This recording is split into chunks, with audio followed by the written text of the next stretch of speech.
Hey, Marco. Marco. Who's Marco? Oh, no. Who's Marco?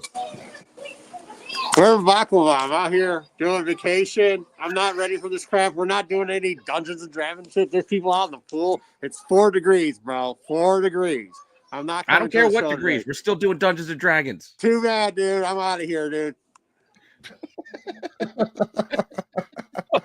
And on that note, what? All right. No, he's got to keep his Iron Man streak alive, and he has with that.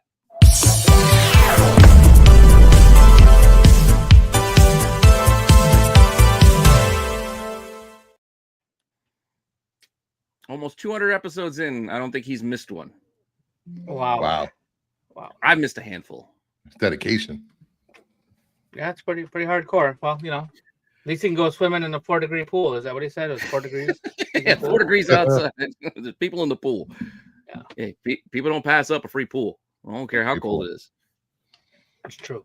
Yeah, it's definitely cold here. I mean, it said on my phone, it said it was 1. The low was 1 tonight. So it's above 0, but it's 1. Yeah. It's 1. My actual feel like is like -7 here. Yeah, it's ridiculous. Yeah. You boys getting any snow tonight? Because I think we might be getting a little bit, or it might be not till tomorrow now. We were supposed to be getting some, but I don't know. No, we got it last week. Yeah. Sorry, go ahead. We got about 3 to 4 feet of snow in the last week. Feet? Wow. Too far north. Too far north, my friends. I need to come back south. You shouldn't be measuring any sort of precipitation in feet. I don't care what it is. And that's not including the 5 to 6 inches of ice rain we got Monday morning. That's what I'm saying. No, too much. That's too much. Nope. Can't do it. Oh, well, say hi to the chat, huh? I guess we could, or we could tell some weird soccer coaching stories, maybe some Target shenanigans. I don't know. I don't have anything. Maybe pretend like we don't know where we are or who's here or what's going on. Yeah, who is this? What? All right, is that person dead? Let's see who we got in the chat. All right, let's go. So GT Key Comics, thumbs up. What's up, GT Key? And again, GT Key is on fire today. Holy moly! Holy crap! Then Matt was letting us know that we were on the clock. Hi, Matt. Thanks for stopping by. That's awesome. We'll be a minute. Oh, Ed. What's up, Ed? Don't have any tonight, but just lurk. Hey, thanks for coming and hanging out, Ed. You see Tommy? Did I miss Tommy? No, I don't see Tommy. 30 months. Holy moly. Wow. 30 months, that's 2. Thank you, Tommy. Yeah, hanging in there. 30 months with us. Wow. He's across the pond, right? He's on the other side of the world, I believe. I believe so. Let's see here. Let's see. Matt's just keeping everybody calm. Matt, we were trying. We tried, but he figured out a way to get in there. He was here before the rest of us. Yeah. Ed. Yes. Hello, Ed. Thank you. Bar Lord. How you doing, man? Good to see you. Spoon. Terry Floyd. So I guess I'm supposed to ask, what is his avatar? We don't want to get into that. Don't ask. All right. That's a Hughes that I unfortunately had to pay up to get, thanks to Terry. Really? Well, it was not I paid up. They were all sold out, but then all of a sudden they had 9/8s, and I was like, well, screw it, I'll just buy 9/8. Like that's what's available. I'll just pre-buy a 9/8, I guess. Our technical difficulties. Oh, that's not very nice. Ha! Very funny. That's not very nice. Who was that masked man with the blouse stranger? Yeah, exactly. The blouse stranger, perfect. Artrell, what's up, Artrell? How you doing? Brian LCS, hello. Brian. Volkswagen Gamer, hello. Hey, buddy. Cherokee Metal, good to see you. Rock on. Cherokee. Sarath. He told me I said his name right, and I forgot how I said it right. So I don't remember if I'm saying it right or not. I think I always say Sarah, and I think I'm wrong. I think it's Yeah, Sarah. I think it's Sarath, or I think, I don't know. He'll correct us, so let us know. Please let me know. Sticks, wow, Sticks has been a member for 19 months. Oh yeah, Sticks. That guy. Sticks said if we needed him, he's free. So you want to pop in? We're your Sticks. Marco is the Goldberg of tech. Who's next? He does love Goldberg. Hey, Sticks, if the snow went to my waist almost here, was it over your head? Just asking a question. People want to know this stuff. This isn't that short. What are you talking about? Leave us alone. You got more snow than us. Mama Bear doll. Hello, boys. Hello, Hey, Mama Bear. Ryan the Gray, good evening. Ryan, are you coming to the show this weekend? I'm just curious. Oh, that's right. You guys got, was it Great Lakes? Yeah, Great Lakes Comic-Con is this weekend. Oh. We'll look at that later. Yeah, we can talk a little bit about it. Joe, what's up, Joe? Yeah, it's their 15th anniversary show, I believe, and like they got their biggest guest ever, which is like Kevin Eastman. So they were like they're pretty geeked about it. Yeah. Daryl Taylor, hello. Got a copy of Cyberforce Volume 1, the complete story, and getting Jim Lee Wildcats Compendium tomorrow. Oh, that the big hardcover thing? Yeah.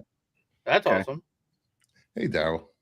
I remember, I think we had Silvestri on when he was talking about that. Putting that out. It was a while ago. Forget stuff sometimes. Crazy Joe's concession stand. Hey. Joe, what's going on? Now I want some popcorn. How your characters today? Doing pretty good. We're getting through the second wave. Great job, Sarath. Sarath? Dang it. What did I say the second time? I have to rewind it. Yeah, I will. Yeah.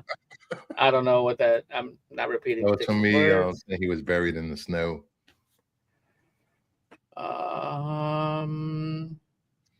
Boards don't work on water unless you have power. Okay. All right, sounds good. we do Back to the Future too. Yeah. True. All right. Well, looks like we're caught up with the chat. Yay. Do we just want to go right into the news? I don't really have any warm up chit chat. I feel like our baklava covered ninja assassin that decided to show up and start the show kind of covered us. Right. I think we're good. Yeah. Let's go right into the news, Pete. We're through with our nonsense for the day. Nonsense quota fulfilled. Yeah, we fulfilled exactly.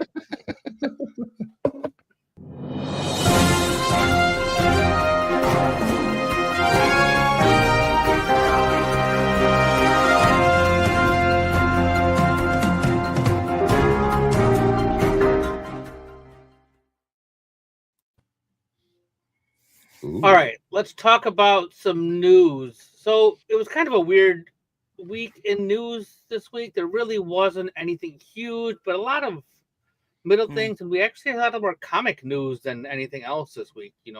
It's kind of a weirdly balanced news this time. But today, I saw this today. I think they finally announced the April 13th will be the release date for The Last of Us Season 2. So you have, I don't know, what is that? That gives you 2 months, roughly, just under 2 months to catch up on Season 1 and get your Season 1 in. I think I still got to watch the final 2 episodes. Really? I think you said you didn't finish it. I'm not sure. I got to go back and check. It only took you 2 years to finish Sandman. Yeah. I did, though. Well, you got 2 weeks if you want to, keep up with when Season 2 starts dropping. It's going to be on Sunday nights. Sunday, April 13th, the week before WrestleMania. Yes. So, yes, the 1 week before. And then this series will pick up 5 years after the ending of the last season. So it's going to be a big time jump. But, I mean, a lot of stuff, And then I also read today, my buddy Comic Man Andy texted me a couple days ago and said that he sent me some articles, and it was that there will be 3 seasons covering this game, the second game. So it's going to go to 4 seasons. Yeah, so it's going to go to 4. Oh. So yeah, so that stretch out his appearance in the show. Yeah, I mean, exactly. Yeah, and it's also, there's a lot of story to tell. That second game is huge. So yeah, there's a lot. They can definitely do it, and it'll probably be like, I'm gonna guess, like, 8 episode seasons at the most. That's what they did with the last one. I think it was 8. Yeah. So unless they decide to shorten them because whoa, no, we're doing 3. We'll make them maybe 6 or something. 3 6 packs. I hope not. But yeah, this looks obviously, I'm excited. There wasn't much, kind of a coin toss to throw what was going to be the top story, and that's what happened. So, all right, let's talk about the box office. I mean, do I have to ask what it's going to be? Because I'm pretty sure we all know what it is. Everybody knows what the top movie is. Captain America: Brave New World is number 1. So, did you guys see this movie this weekend? Yep, I did. I put it in the review segment, so we will have our in the review section. Awesome. So, I won't say too much more about it right now. And then we'll just tell you that despite the backlash and the poor reviews that came in early, it took in $87 million over the 3 days. But it was a holiday weekend, so it actually took in over $100 million domestically for all blown out of proportion. Yeah, exactly. I wanted to see it a second time, but snow. Yeah. So I am planning on to see it again this weekend. Yeah, I'm gonna definitely do it. It'll probably be next weekend for me, but it's definitely there was a lot in it, and I'm gonna watch another movie because I haven't seen that movie in a while, so I'm gonna watch another movie before I watch it this time. So when you're measuring snow in terms of the size of small children, I guess I can see why you didn't make it out for a second time. Mm-hmm. All right, let's talk about some other movie news. Sticks found a new AOL CD, so he was able to join us. Oh, dang, sweet. What's up, Sticks?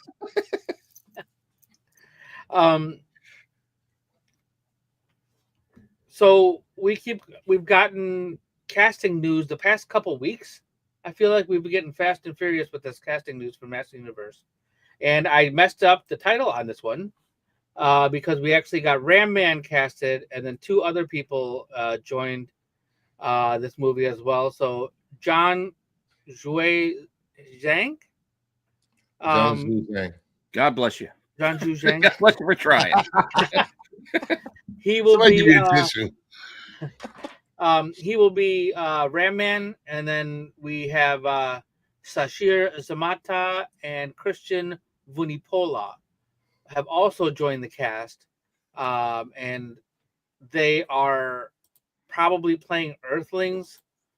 So it's, the movie allegedly starts out on Earth and ends up back in Eternia. Oh, okay. So, yeah, so that's where. So they're not cast as the king and queen, because that confused me a little bit. Incorrect. Yeah, I didn't. I was like, how'd they have a little blonde white boy? I don't get it. I thought he was cast as the queen, and she was cast as the king. Nope, that's my mistake. So Christian has been in Queen Pins and Social, and then Sashir was on Saturday Night Live, and most recently, right? And then she was Jennifer Kale on Agatha. So yes, that's right. Yeah, that's where you saw her last. Good in that. Yeah, and Ram Man's pretty jacked. Yeah, so humanish. I ain't messing with him. All right, let's move on because I messed that one up. But here's some Street Fighter news this week. Yes. We have a new director for the Street Fighter movie. He's not going to be in the film. He's not in the movie. He's the director. He's not playing Ken? No, he is not playing Ken. So there was another couple. There was Danny and Michael Philippou who attached themselves to the project. They're A24 guys. And now they have stepped away for whatever reason. And then this guy is joining. This is Kitao Sakurai. He did Twisted Metal. He did a movie called Bad Trip. Ooh. So he has some Another show I experience guess with I video gotta game watch. type stuff. What's that? Twisted Metal is another show I Yeah. still got to try. I heard it I was forgot all about it pretty till good. I read this article. Yeah. so Yeah, I only started saw the reading it. first 2 episodes. I gotta finish it. Yeah, I'm gonna go Season back 2 and is watch on the it. way. So he's doing Street Fighter now. So this is coming from Legendary, so it should be pretty. I'm excited for this. Time traveling.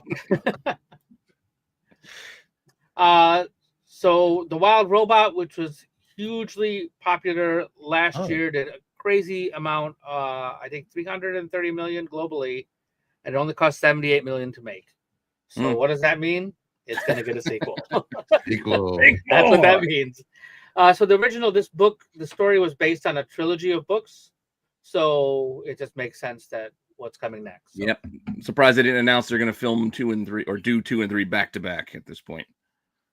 Might as well. Yeah, DreamWorks has not actually announced that they're doing it yet. But some of the director and some of the creators were at an awards party and they were asked about it and they're like, yeah, it's in the works. It's definitely happening. So Which I gotta check it out. I heard it was good.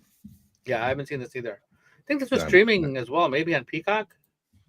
I remember seeing it advertised. somewhere. It's out there somewhere. My son already Yeah. watched it. Gotcha. Sticks went Uh, back. He couldn't. His sad AOL news. just ran out. He just had no more Oh, time. dang it. What? Daniel Craig has dropped He's out out. of the Sergeant Rock movie. So he was attached to the movie right when it, was first announced. We don't really know why. It might have something to do with his schedule, his wife's schedule, something.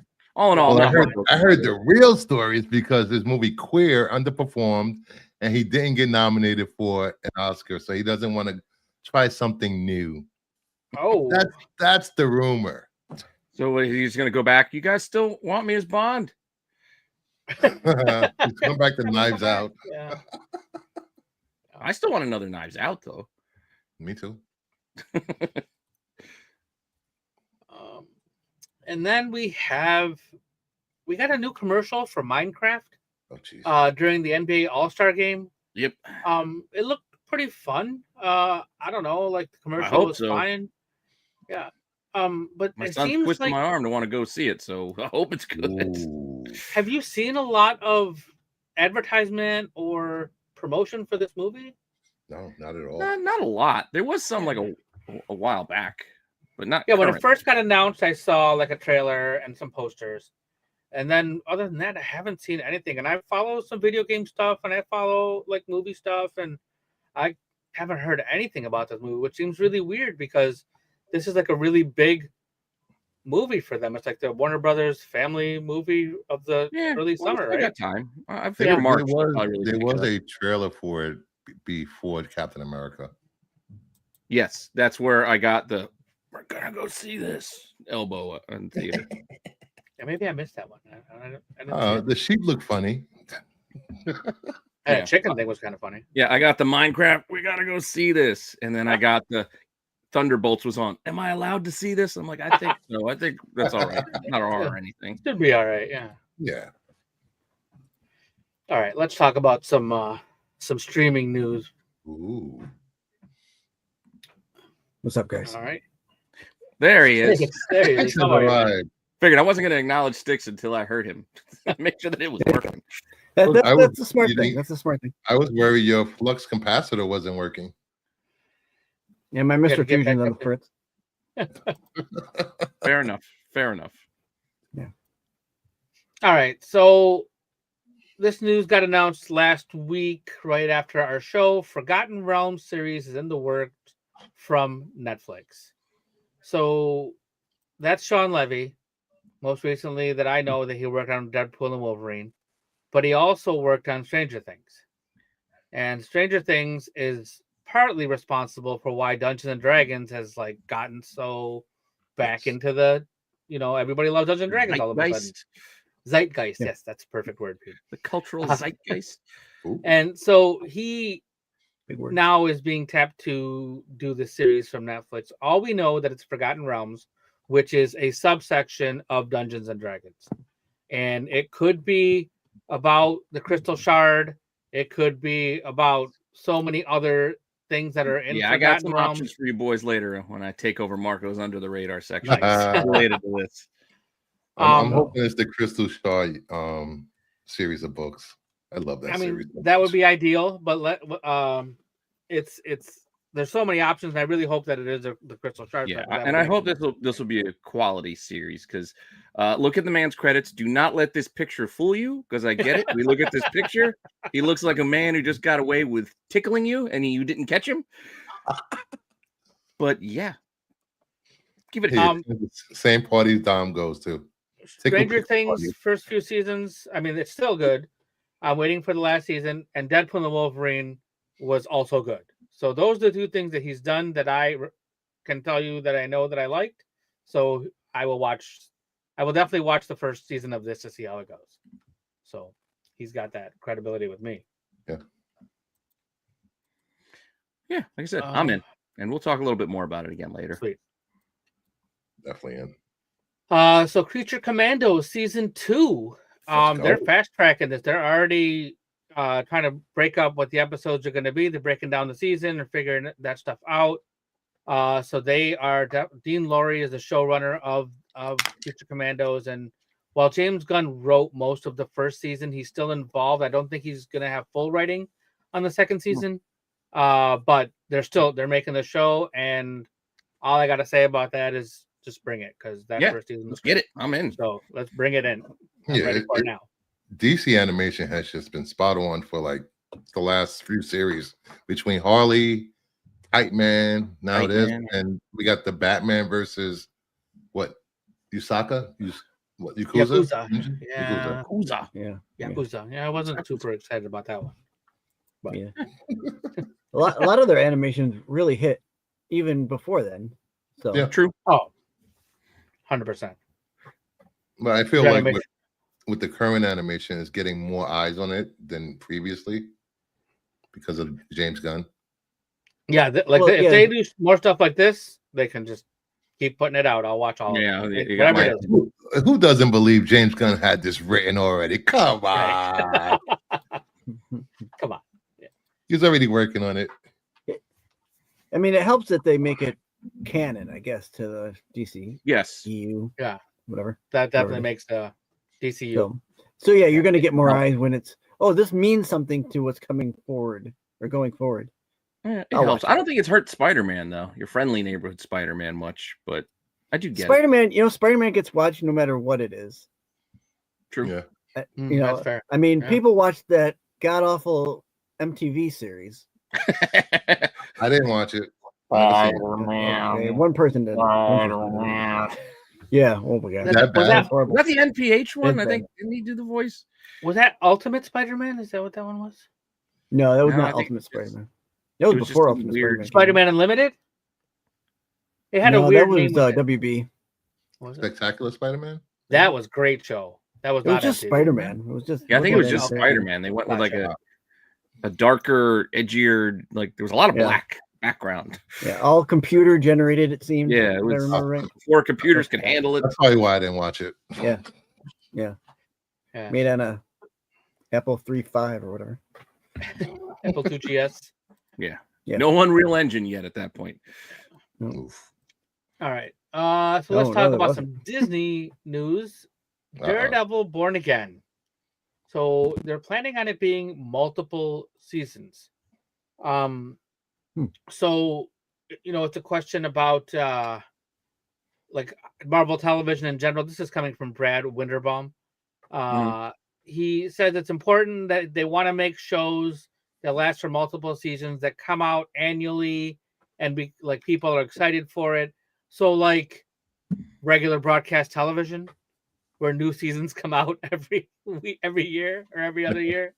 So that's what he's basically saying, right? Yeah. They want to have shows that come out annually. They want to reinvent the I've never heard of that. Amazing. What is this annually stuff? Wait, are they going to release one episode every week? Not all at once? Not all at once. Crazy. So, they also he also talked about Elektra, the showrunner did actually, Mm. about maybe Elektra coming back, the same actress who played before, and then The Hand. We don't know like what they're actually going to cover. Right now, we have an idea of what the show is going to be for the first season, but they have a lot of opportunity to do things if they're going to continue on from what happened before with Elektra and The Hand and such. So. Oh, I'm up for as much Daredevil as they want to give us. I just hope we don't get to the point where we're Born Again season 3, because then it'll be kind of weird that is he still like, you know what I mean? Like we might have to lose that subtitle of Born Again. Born again. Well, by season 3, it's going to be bored again. Exactly. So as long as we just throw Daredevil, I'll be good. 2 seasons, call it quits, then move on. Give me another subheading of what that storyline's about.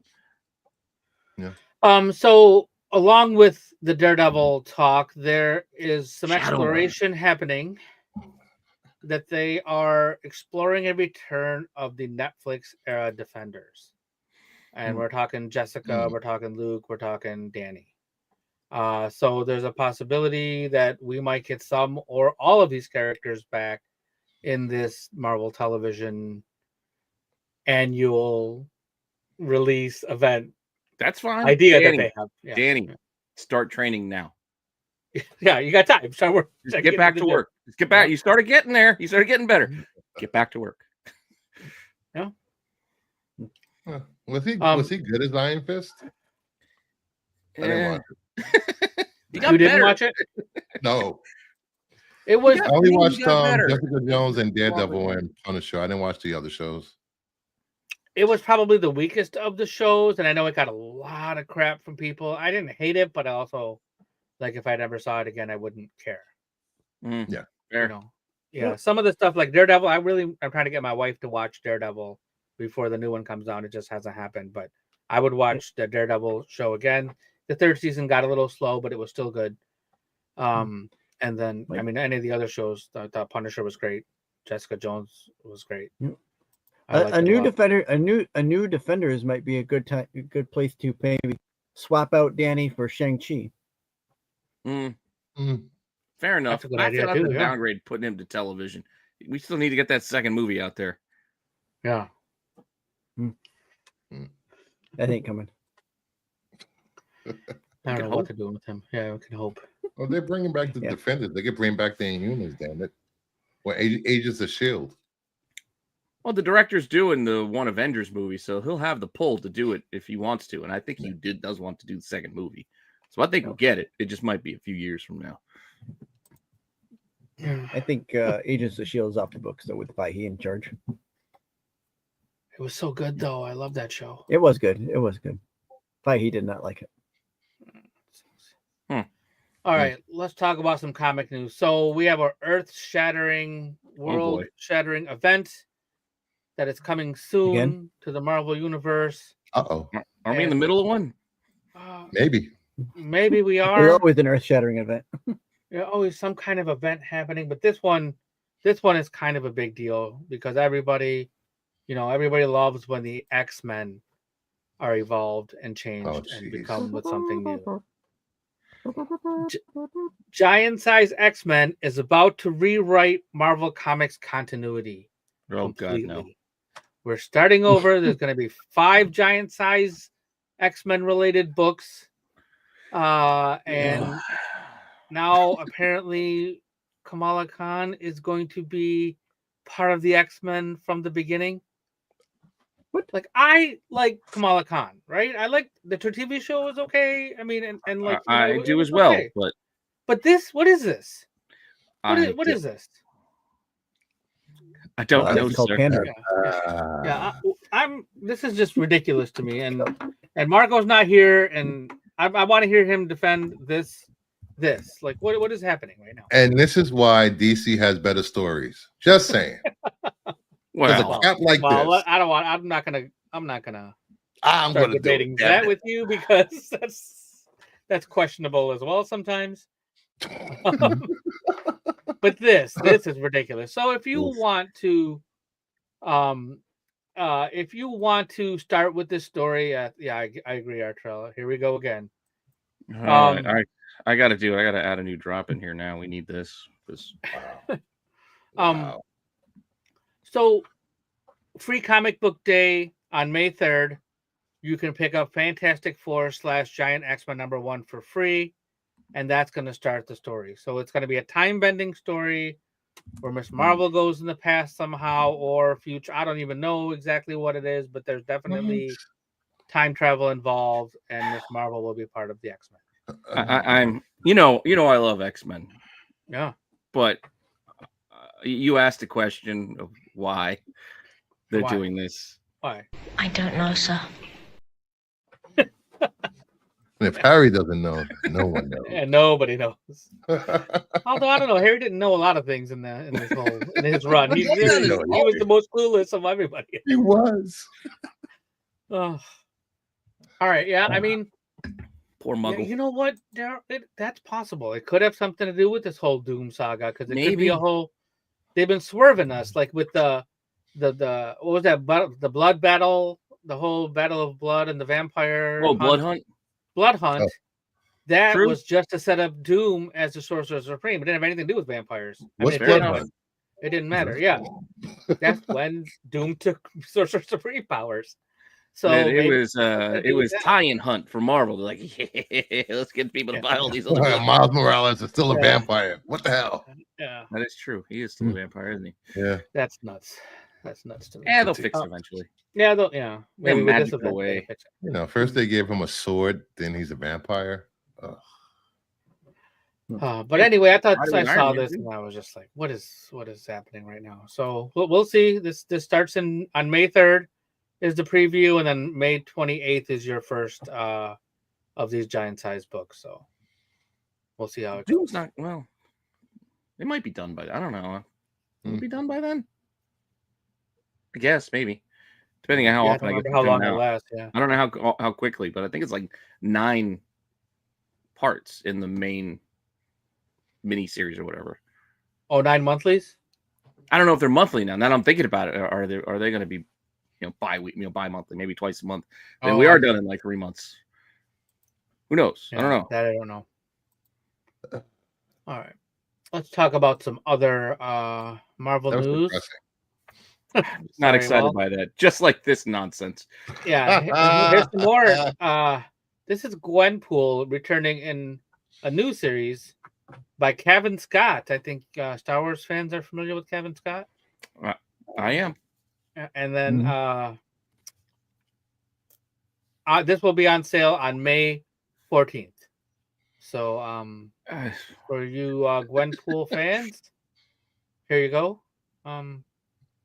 Yeah, I don't. Yeah, I think we're all just guessing at this point with these pictures what this all means, but I don't want what this is alluding towards. They put out a statement. She's coming back. Leave her buried. You already brought her back. We already have Spider-Gwen. Like, she's already back. Like, don't do this. What's the... Yeah, she's an assassin now. Yeah, they did that already. He was called the Winter Soldier. Let's not do that again. And Wolverine, Ultimate. No, I just mean the original Bucky brought him back. He was an assassin. We don't need that storyline. We got that one already. So, this is... So you got Miss Marvel changing the X-Men continuity. And you got Gwenpool digging up Gwen Stacy's grave. So what else can Marvel give us? How about a Hell Hulk? Yeah. What? In the pages of Wolverine #6, we are getting the Hell Hulk. My man, we got to get him like some ointment or something to take care of whatever's spreading down there on that design cover, because he's getting some issues. We get some Dr. Squatch. Something. We need something to help him out. Serious jock itch. Something's going on down there. Maybe a hammer. Something to break it up. Poison ivy. So this so for you fans of the Wolverine, you will be able to pick up the first appearance of the Hell Hulk in supposed to be Wolverine 6, but who knows? What if maybe in the last page of 5 or something, you might get a cameo. I don't know. So keep your eyes open. I don't know. I made that up entirely. We had a Hulkverine, right? And so is it spelled yeah. Hulkverine? I don't know.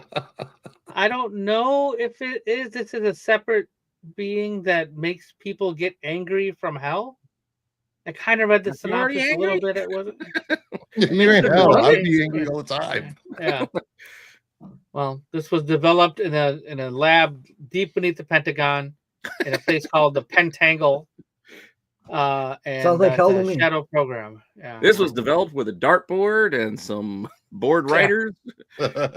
No, you put all the names in a hat and you pull two out, and there you go. New character. And a vote from Congress. Either that or it's a dare. I'm Let's going to not give you write the good worst idea stories. ever. Yeah, I do dare that. you to adapt this. Oh my god. Let's You not can't pull write this good off. stories for our main characters. Let's make up more characters to write bad stories for. Oof. Well, on a different kind of note, we are celebrating, with his appearance in a recent television show. We want to remind everybody that Amadeus Cho has been around for 20 years. Marvel wants to remind everyone. So they're celebrating his 20th anniversary with a special issue just titled Amadeus Cho 20th Anniversary Special. 20 years. Yep. Wow. So 2005? Yeah. Was Amazing Fantasy 15, yeah. I guess so. Yeah. Volume 2, number 15. Man, time flies. God. Time definitely does fly. So that was the first appearance of Amadeus Cho, right? And then yeah, I'll just sit here while I wait for the feels to kick in. You'll be waiting a they're while. not coming. Yeah, they're not coming.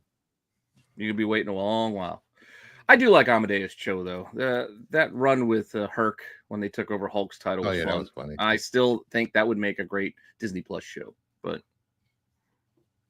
yeah, I mean, with what they're doing with Friendly Neighborhood, I mean, that kind of opens it up for them to be doing. It's the brawn bit. It's when they made him like a Hulk. That's when he became less compelling. I mean, like it was. If it's okay, you turn him into Hulk for like a little while, like a short stretch. Oh, I mean, Rick Jones was a Hulk for a while. You know what I mean? Like that kind of thing. Yeah. But let it go. Just bring him back. Put him back to normal. Fix it. He's the 7th smartest person on the planet, or whatever it was, 7th or 8th. Can't remember the number, but he's close. You should be able to figure it out. In the top 10, yeah, it's pretty good. Good ranks. There's one thing though. When Marvel comics start getting bad, that's usually when the movie stuff gets good. Remember back in the day, comics were awful. Yeah, that's not a bad the movie stuff was good, and then like the movie stuff started getting a little bad, and then the comics started getting better for a little while there. So balance, checks and balances. So what you're saying is the movies are going to get better. I'm hoping. Yeah, I'll take it.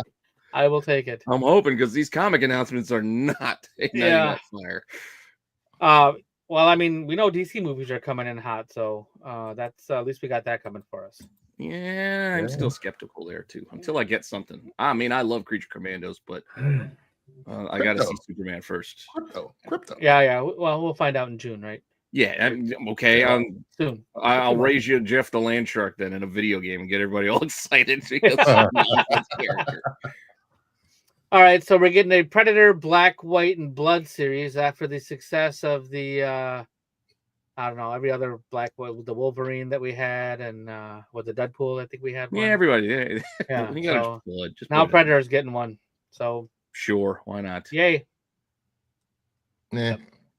Fighting and the T-Rex. a Deadpool homage. So I don't even know. Yeah. Oh yay. So here's a funny one. So Harley Quinn and Elvira are getting a crossover by Amanda Conner and Jimmy Palmiotti, and it's going to be from Dynamite.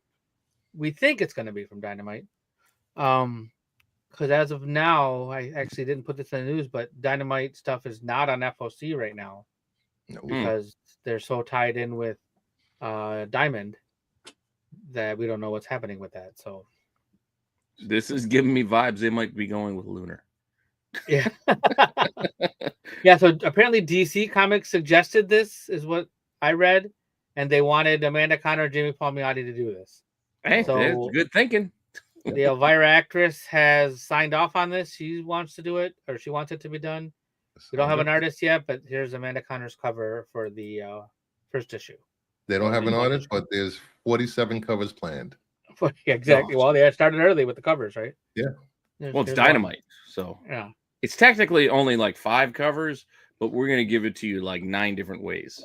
Black and white, the ultraviolet. Get a Copic. Version. We'll do a Copic marker. Negative. What is that? Maybe we'll give you a foil. I don't know. You can charge us extra. Maybe a Red sketch. foil, blue foil. Depending how we're feeling. green This foil. could be fun though. I mean, it's gonna. Yeah. They're not taking it seriously, and I mean, if you take it seriously, don't read it. You know, like this is gonna be a fun, ridiculous story and art. Let's just not make it like a 6-episode 6-issue mini series. Like story probably doesn't need to go on all that long. Yeah, it's true. Just make All a right. T-shirt, sell it at Hot Topic. They'll make money. Oh, yeah. That's true. I'll buy 2. All right. So then we got For after the first one wears out, I got a backup. Yep. we're getting a Mr. Terrific Year 1. So this is coming out in May from DC, right ahead of the Superman movie. So we're gonna get you ready, so you can have an idea who Mr. Terrific is, in case you needed some refreshing. Half of an RVD. Yeah, exactly. Just half. He's pointing to his jacket. Behold my pumpkin bombs on the first cover.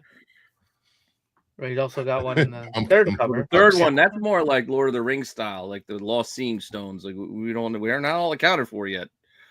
We don't know who might be watching. He's the new Cyclops of the DCU. Oh, that's not good. Oh man, look at the last one. If you look at it real quick with the fair play jacket and the T, it looks like it says fart. Fart. Fart play. Fart play. It looks like it says fart play. So yeah, this could be interesting. Like, it's a really smart thing by DC, like to do it right before he shows up in the movie. Yeah. So You got to bring people in. Not everybody knows Mr. Terrific. Yeah. All right. He's And in then- I joke, but I Flashpoint. actually do like the character. That's it. So we're getting a new Absolute Green Lantern series. It's described as a superhero horror comic written by Al Ewing. Ooh. It's the 6th title in Absolute.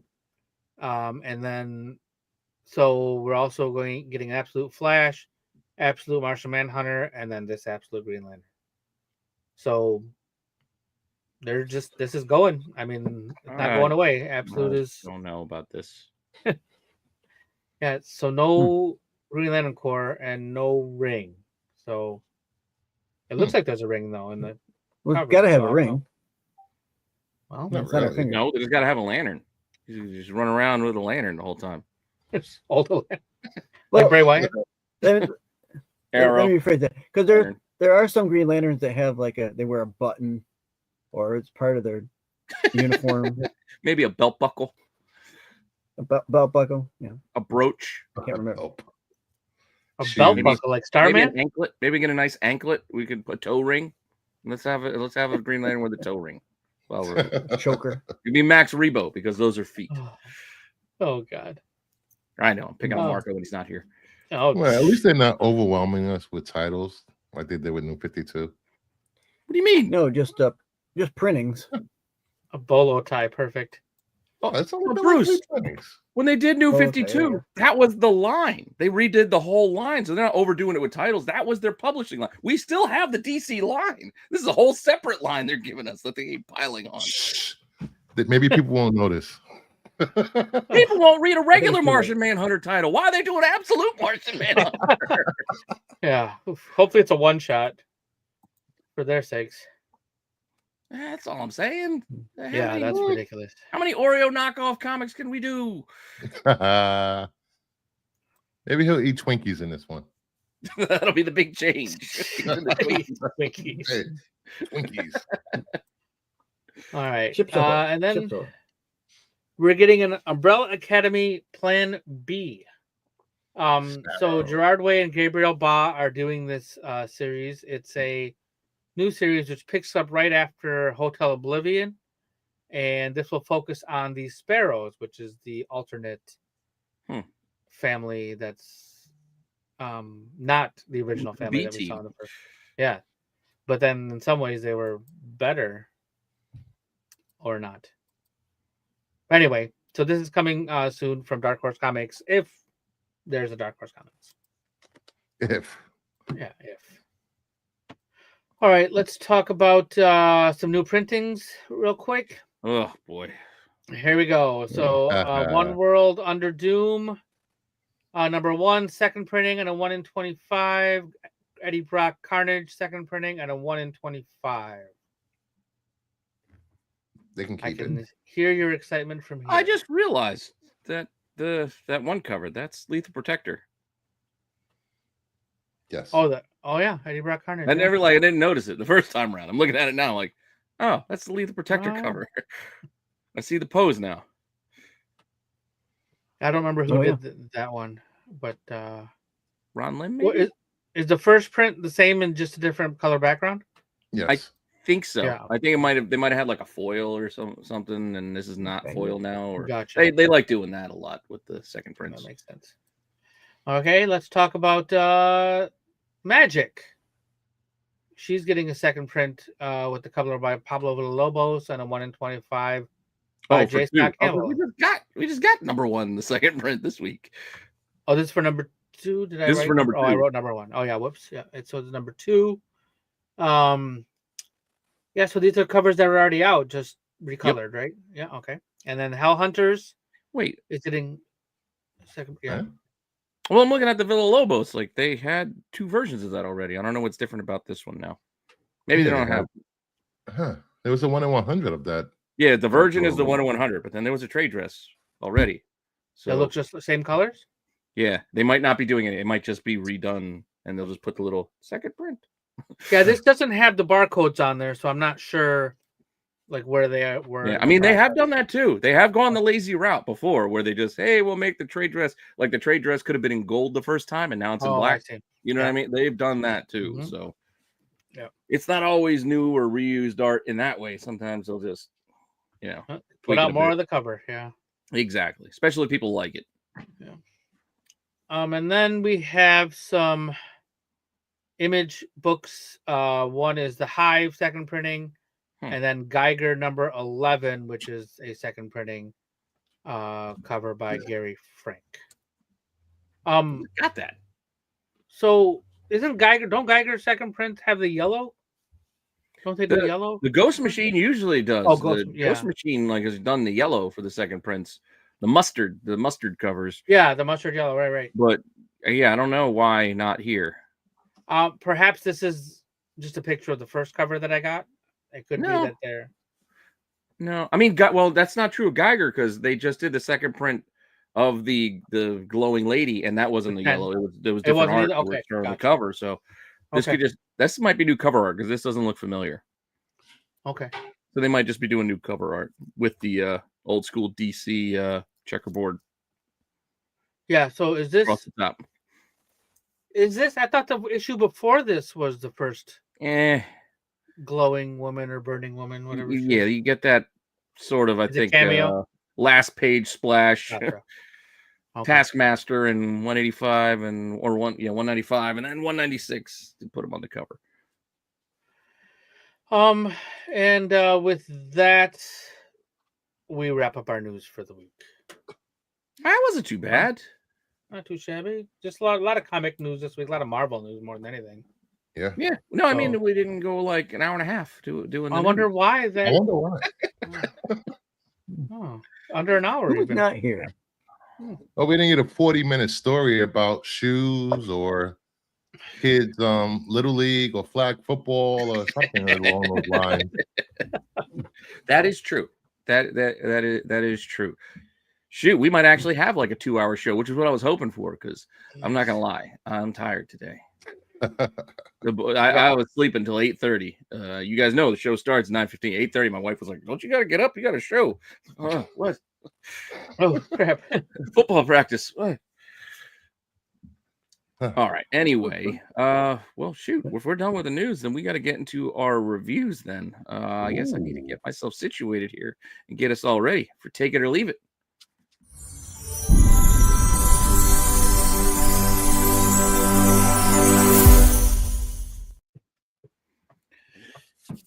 Alrighty, we've got a few books to talk about this week. I don't know who read what, especially Sticks. I know I didn't give you the reading list, so I don't know if you read any of these. If you did, chime in. Otherwise, tell us what you think anyway. We'll start off with DC. Zatanna, #1, with one of my favorite covers. I like the Sozo Micah cover here. For some reason, they decided to make this foil and get rid of the trade dress, which means they had a cover with a big-ass empty bottom that just made no sense, that it was just all blank at the bottom.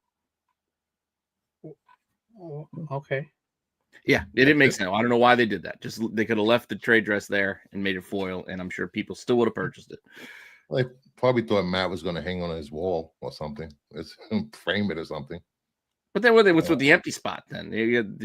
It's good, I guess, for a remark, but it's foil. Who's going to get a remark done on foil?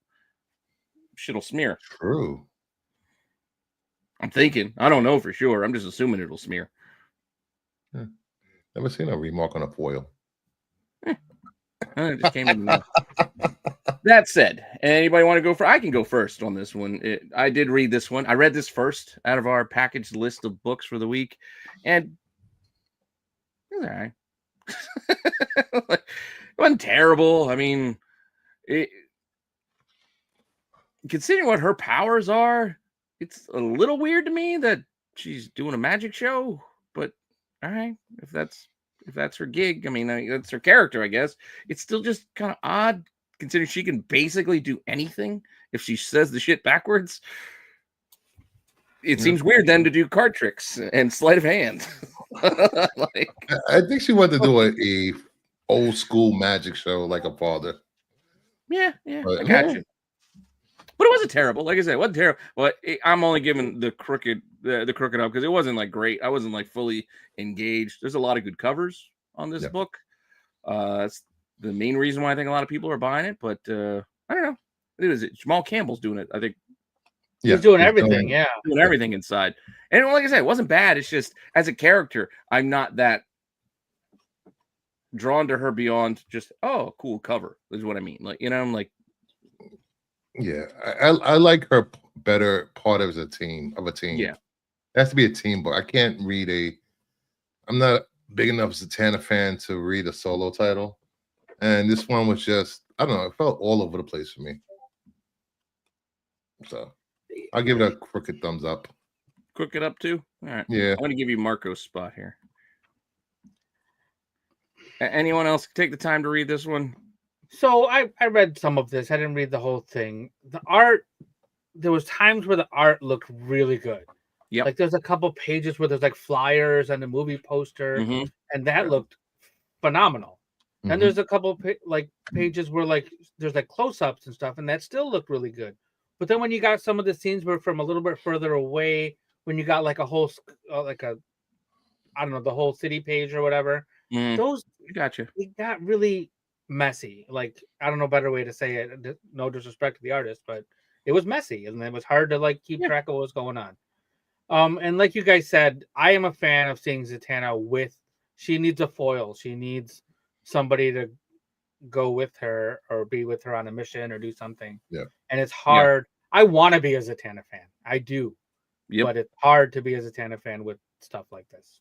So yeah, I agree. I have to give it just I'm gonna say crooked thumbs down because I'm probably not reading the next one. That's fair enough. Until they sucker you in with a really nice cover, you go, well. Yeah, well, they can do that. Yeah, that's so. Might as well open it up and read it. Yeah, well, since I bought it, I'm like, they gave me a Villa Lobos. That's pretty sweet. Let me go buy that. Dang it! Any chance you got to this one, Sticks, in your walkabouts to the store? No, this isn't. My LCS just put out their tomorrow books or the book today. This isn't on my pull list. I'm not a Zatanna. Well, homer, I do like the cover, and I agree. I agree if that was a virgin, that's a lot of space at the bottom. So, and might have put something else there, but who knows? Yeah, I mean, you could have just dragged down the watercolor background of the poster print. You could have made that just go full. You could have zoomed it in more. You could have zoomed it in. Something. You don't really need her feet dangling. But this is a very lukewarm take it. This is almost a by default, barely. If you really like Zatanna, give this a shot kind of thing. Or you bought the cover. If you got nothing else to do, take the time to open it up and read it. But I won't kill you if you don't, because you're not missing a lot.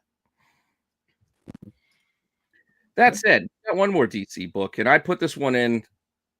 I almost kind of forced this one on the boys because I was going to be reading it anyway, because I put this as a taste test. I got to get back to this book, see where it's going, because it's been a while since I've read Nightwing.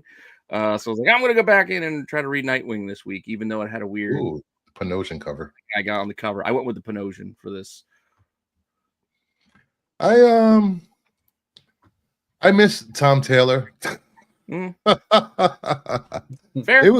It was okay. I've been reading it since he left. I was upset they got rid of the beard. I like Nightwing with the beard, damn it. But yeah, well, Panosian gave him a little scruff. Yeah, got a little Austin Theory. I can't quite fill out the beard. A little patchy chin hairs going there. Yeah, we getting mutants, I guess. Lizard people. Yeah. No, they were flies. Oh, flies, yeah. Yeah, they were fly boys. They look like lizard people. Well, it was all right. I'll give it a crooked thumbs up, I guess. Yeah, they kind of look like the I forget what they're called, from Land of the Lost. You know those people? What are those? Oh, the Slee Stacks? Yeah, there you go. They looked a little bit like them, but with bug heads. Anyone else? I didn't look at this one? Read this one. No. Didn't miss much. Like Bruce said, I did like the Tom Taylor run. I did read a good chunk of it. I didn't read the whole thing. Again, I've been in and out on Nightwing for like the past 70 issues. I don't know. I just find myself falling behind, and then I stop getting it, and then I start going, wonder what's going on, and I pick it up again, get it for a few issues, and I drop off, fall behind. So I decided, hey, let me dip in and see what's going on. And yeah, the fly people didn't really capture my attention too much. I felt a little lost. I'm like, wait, it's like, is he helping this gang? Who's this gang? He's apparently helping out. And Teddy Bear Gang or whatever the hell they were. The Teddy Bear, yeah, and that's what we got teddy bears against flies now. I don't know what is happening. But it wasn't terrible. It had promise. I don't know if I'm grabbing what is it, 124 next. Maybe they'll build up towards a big 125 issue, but for now, I'm still kind of crooked up. Is that true, Bruce? First, that you only like a sexy Nightwing? Yes, he has to be hairy. Damn it, hairy Nightwing. Didn't they have a nothing but Nightwing cover? It was like butt shots of Nightwing or something. Oh, that.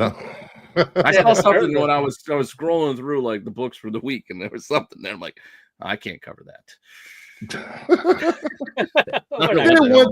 Twice maybe.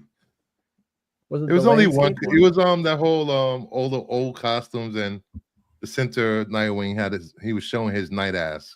Yeah. Well, they do that every one of these like sweater weather DC like swimsuit editions. It's like, let's trot Dick Grayson out there. That's our boy toy. We're gonna throw out to the world. I think it's the only one they have. I guess so. He's like, he's like, or I don't know if he's DC's Matt Murdock or if Matt Murdock is Marvel's Nightwing, but those two apparently just Dick Grayson running through shit. He's a whore. Yeah. Okay. Oh, anyway, so that's two. Anybody else get to this one? Otherwise, we'll just leave it as a loose take it. Loose take it is. It's again, it wasn't awful, but I mean, I'm just saying, a gang war with fly people wasn't really engaging. And then you try to make them sympathetic. I'm trying not to spoil it, but I kind of am, but I don't know. This issue was a cover by. Definitely a cover by. Panosian. just for us Panosian fans. Yeah. But speaking of cover buys, this was one of the only 1/100s I would have considered buying if I did actually buy 1/100s, because I feel the trade dress does mess this one up a little bit. Oh, yeah. The Doom Academy, the Ryan Brown, like the full version, it's awesome because it's zoom in on Doom and an excellent Doom mask. This trade dress business kind of messes it up a little, but I went with it anyway.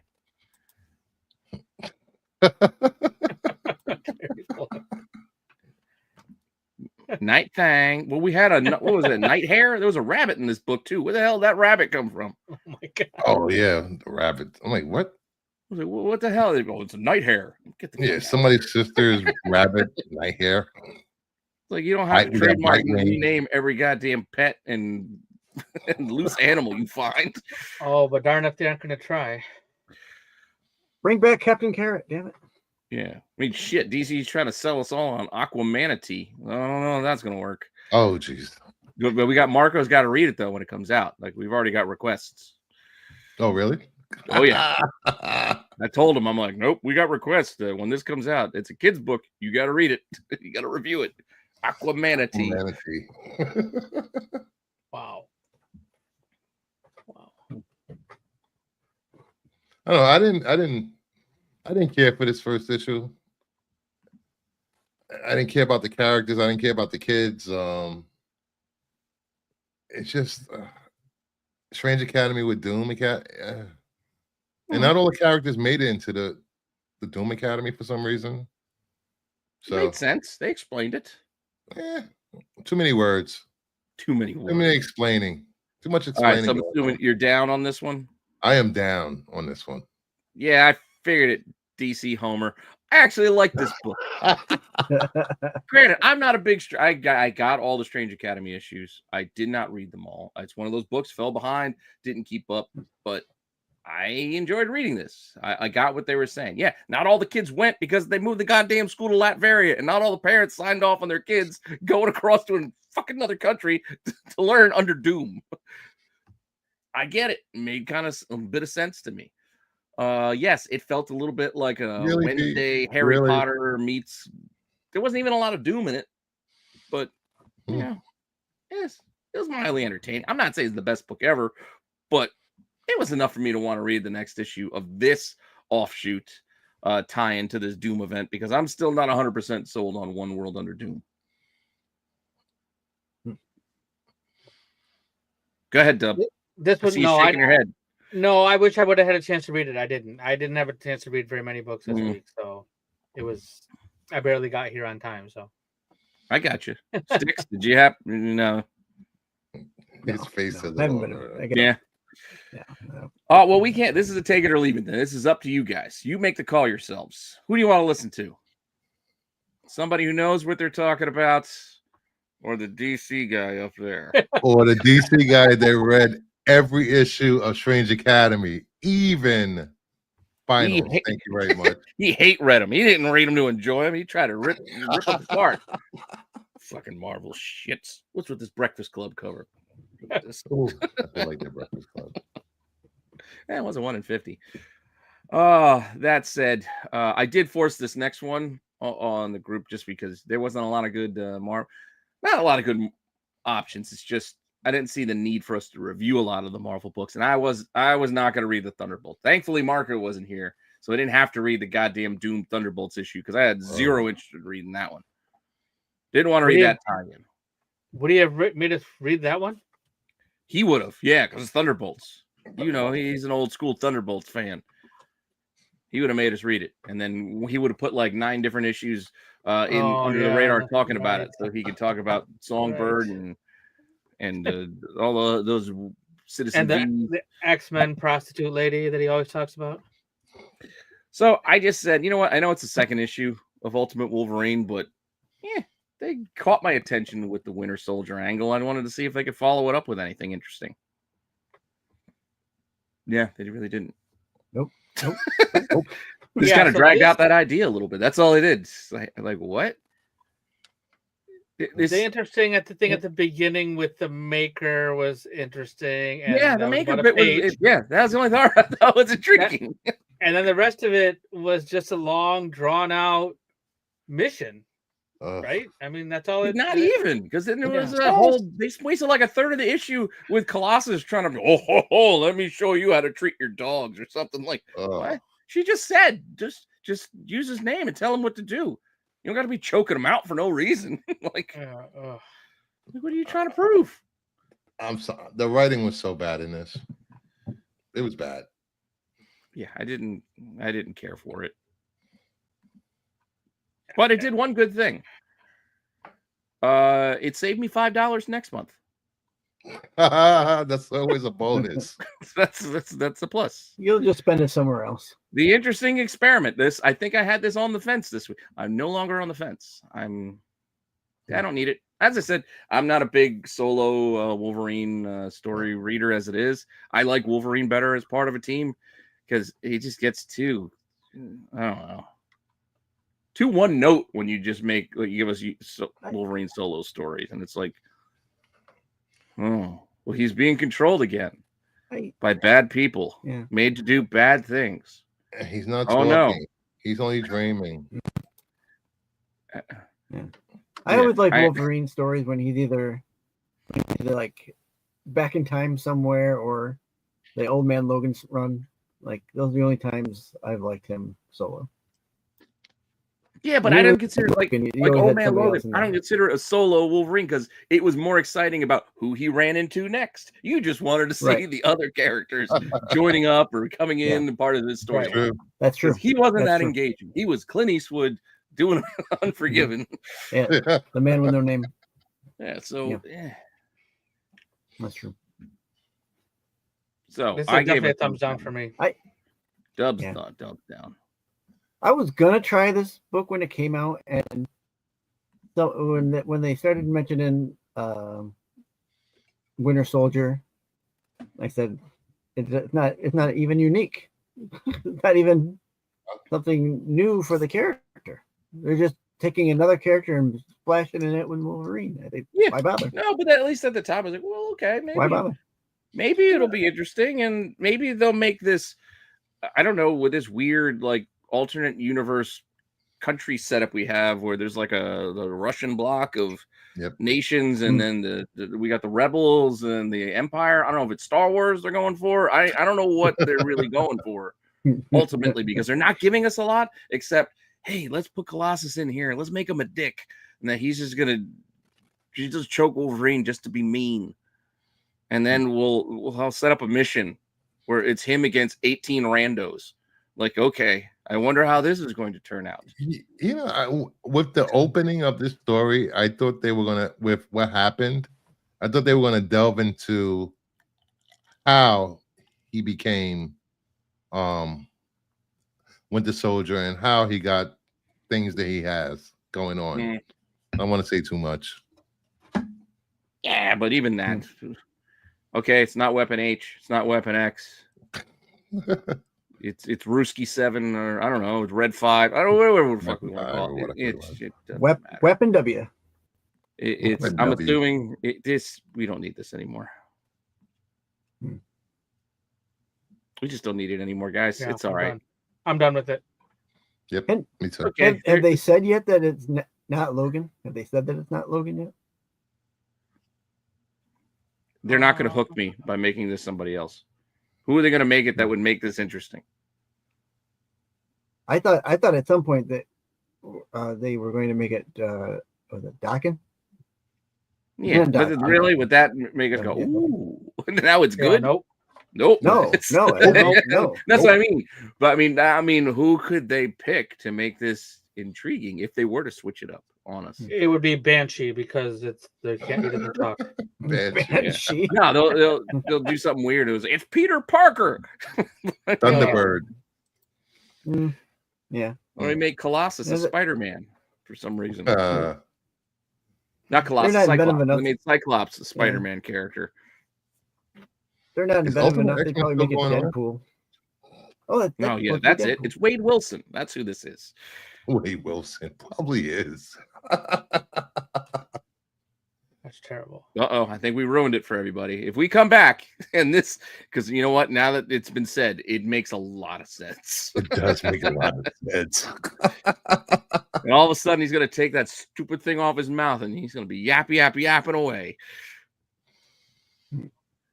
get all those Anyway. scars over Legion. them now. You heard it here first. Ultimate Warrior. Legion. Wade Wilson. He's gonna take it. It'd be like a Mass Singer reveal. It's gonna take him 10 minutes to get the hood off because of his hairstyle. Poor He kid. looked like Kid from Kid and Play. All right. Anyway, let's move on to our last new release of the week. Ooh. I was looking for a fun indie. I almost went with G.I. Joe, but that felt lazy, and you guys don't need to hear me just say I love G.I. Joe. So I figured I'd leave that one out and make you hear me say I love Dungeons and Dragons. But Such a good cover. this is a good cover, but it's just really just bland inside. Did I just rehash the show most of the time? I kind of like, I don't know. I don't even. JJ was joking. know. JJ was like, man, that book's boring. I was reading. You ain't wrong. Okay, so here's no, like, for anyone watching this show, please don't waste your time, your money, your energy reading this book, because nothing happens in this book. Nothing happens. I'm going to save you the $5 or whatever it costs, and don't waste your time with this book. But this is a cool cover. The cover is, Cool. yeah, great. That's the only reason why I bought it. I bought it. It homages what an actual Dungeons and Dragons book. Is that like? I mean, that's what it looks like. Yeah, right? it's like an homage to the one of the old. What do you call it? I don't have it. I got my 4-color wooden version of it. Oh wow! I got from 4-Color Creations. Oh yeah, it's like one of the manuals. I had the mindset going into reading this that it was going to be like the Saturday morning cartoon. They're playing Dungeons and Dragons, and they get transported into the actual world of Dungeons and Dragons. But nope. How'd that No. work out for you? Oh, You read the synopsis. This is the story of how Eddie Munson becomes dungeon master for Hawkins, Indiana's one Dungeons and Dragons game. Yeah, I did not read. that. The big synopsis story here. before I did this not book. read. Did I read Wow. this? Already? I don't think I did. Wow. Did I? No. Yeah. You don't Sorry, expect guys. too much from these TV tie-ins and stuff No. anyway, and then this heard that, and then like, okay, let's just really mail it in. Like that's all that happened, because this nothing. This was Yeah, I'm not even nothing. gonna bother putting the rest of the thumbs down. It's just leave it, unless you want the cover. Then buy it for the cover, like I did. I can't put it back now. I already bought it. It's on the way. Was this open order? Yeah, it's just like a B cut. Well, there's Oh. like 5. There's like 5 or 6 covers, and there's no incentive, but they did do like 5 or 6 different covers. Which is weird for Dark Horse. Yeah. Well, So if you like the fuck cover, it, 3 months it'll be in the dollar bin. Yeah. With that Right, said, those are our new releases for the week. And since we do have the older books to get to, I do have an intro for that. So I'm going to use it since I took the time to make it.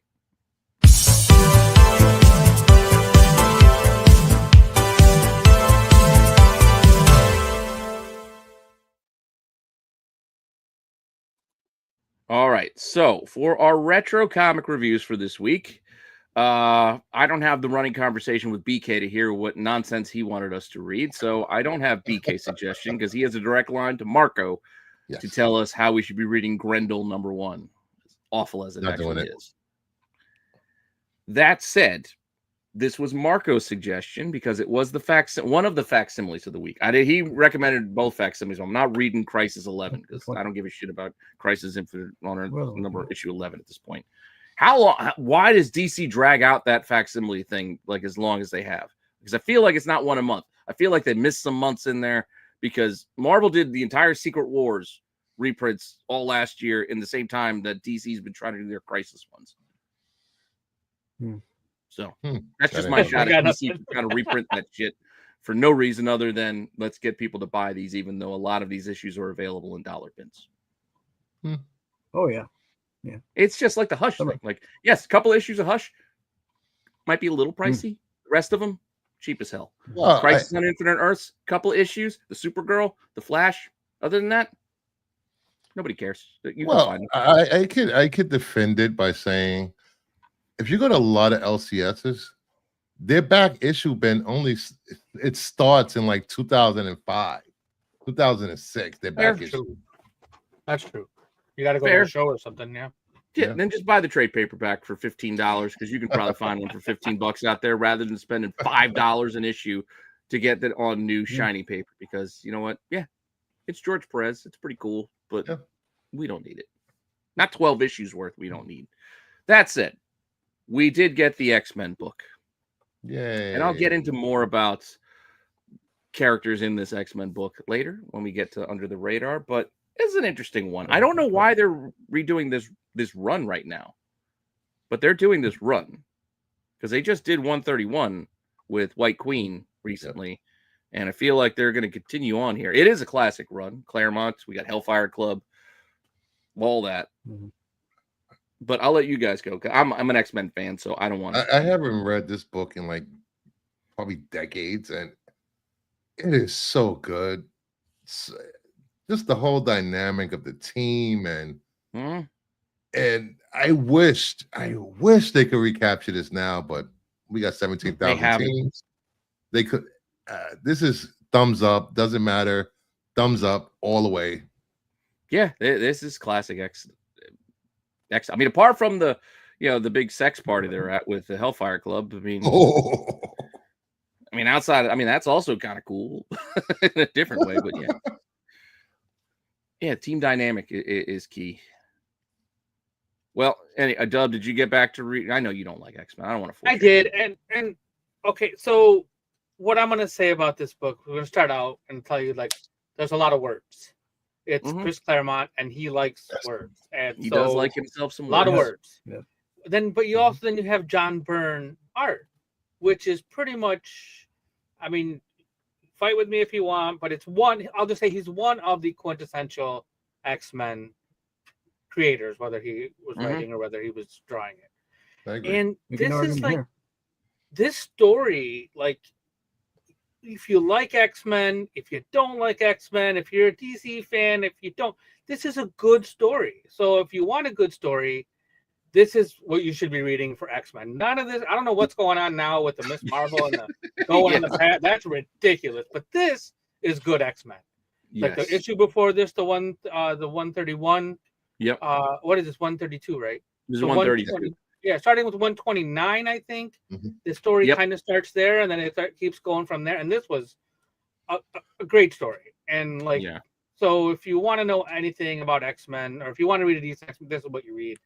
And if they're putting facsimiles out, great. You can get this book for cheap. I know this. Yeah, because this is not a dollar bin book. Right. This one is gonna have a hard time finding. I'll get to the numbers later because I do have this covered in Under the Radar. I will tell you. So this is a thumbs up for me. Not a dollar book. Yeah. So I will tell you, as a non-X-Men fan, I will tell you read this book. He's not only a non-X-Men fan, he hates the X-Men. He hates that we make him have to talk about the X-Men every week. That's part I'm of the really fun. glad Marco's not here this week, so I had to say something positive about the X-Men. So it's a good week for it to happen. I thought I was having fun, even though Marco wasn't here this week. I was still making you read X-Men. Well, you made me read good X-Men, so it's all right. This is good X-Men.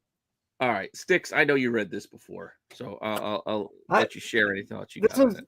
Yeah, this is the run when I started reading comics. This is the run that I would be getting.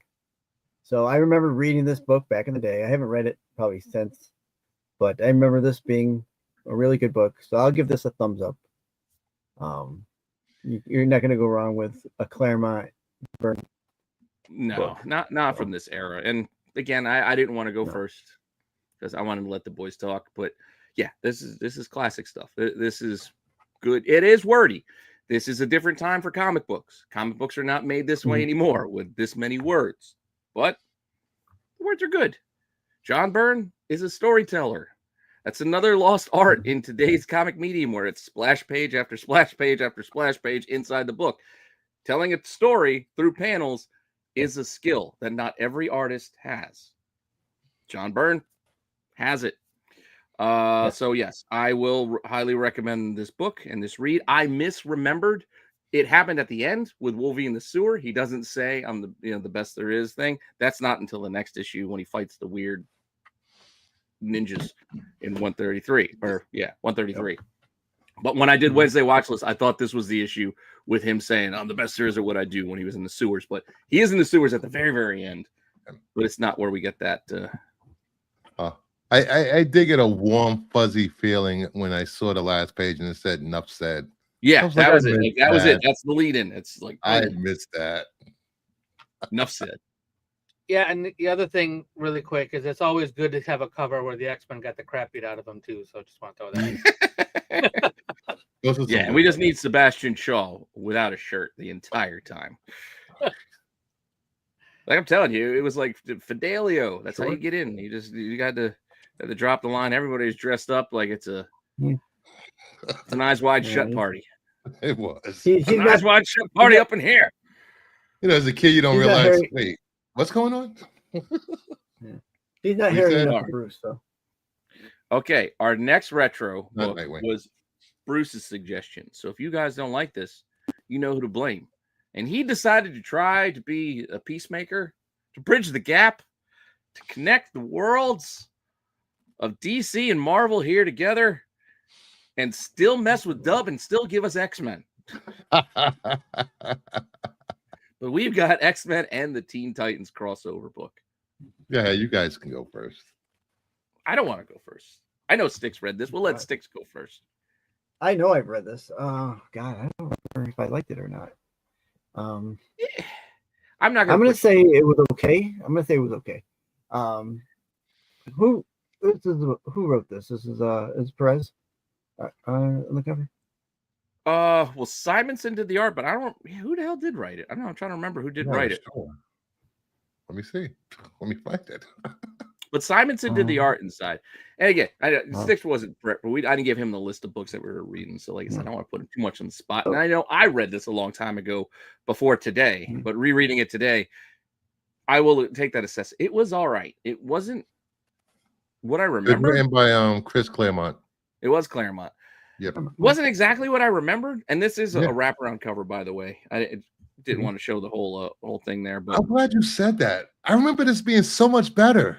Yeah, but when I read it today, it was like, it was okay. But, I mean, there's a lot of ground to cover. But then again, in today's world, this would have been this one issue would have been stretched out to 4 to 6 issues. Yeah. They would have stretched this shit out into a whole different thing. So it did feel packed, but at the same time, not a lot happened. It's a thick book, right?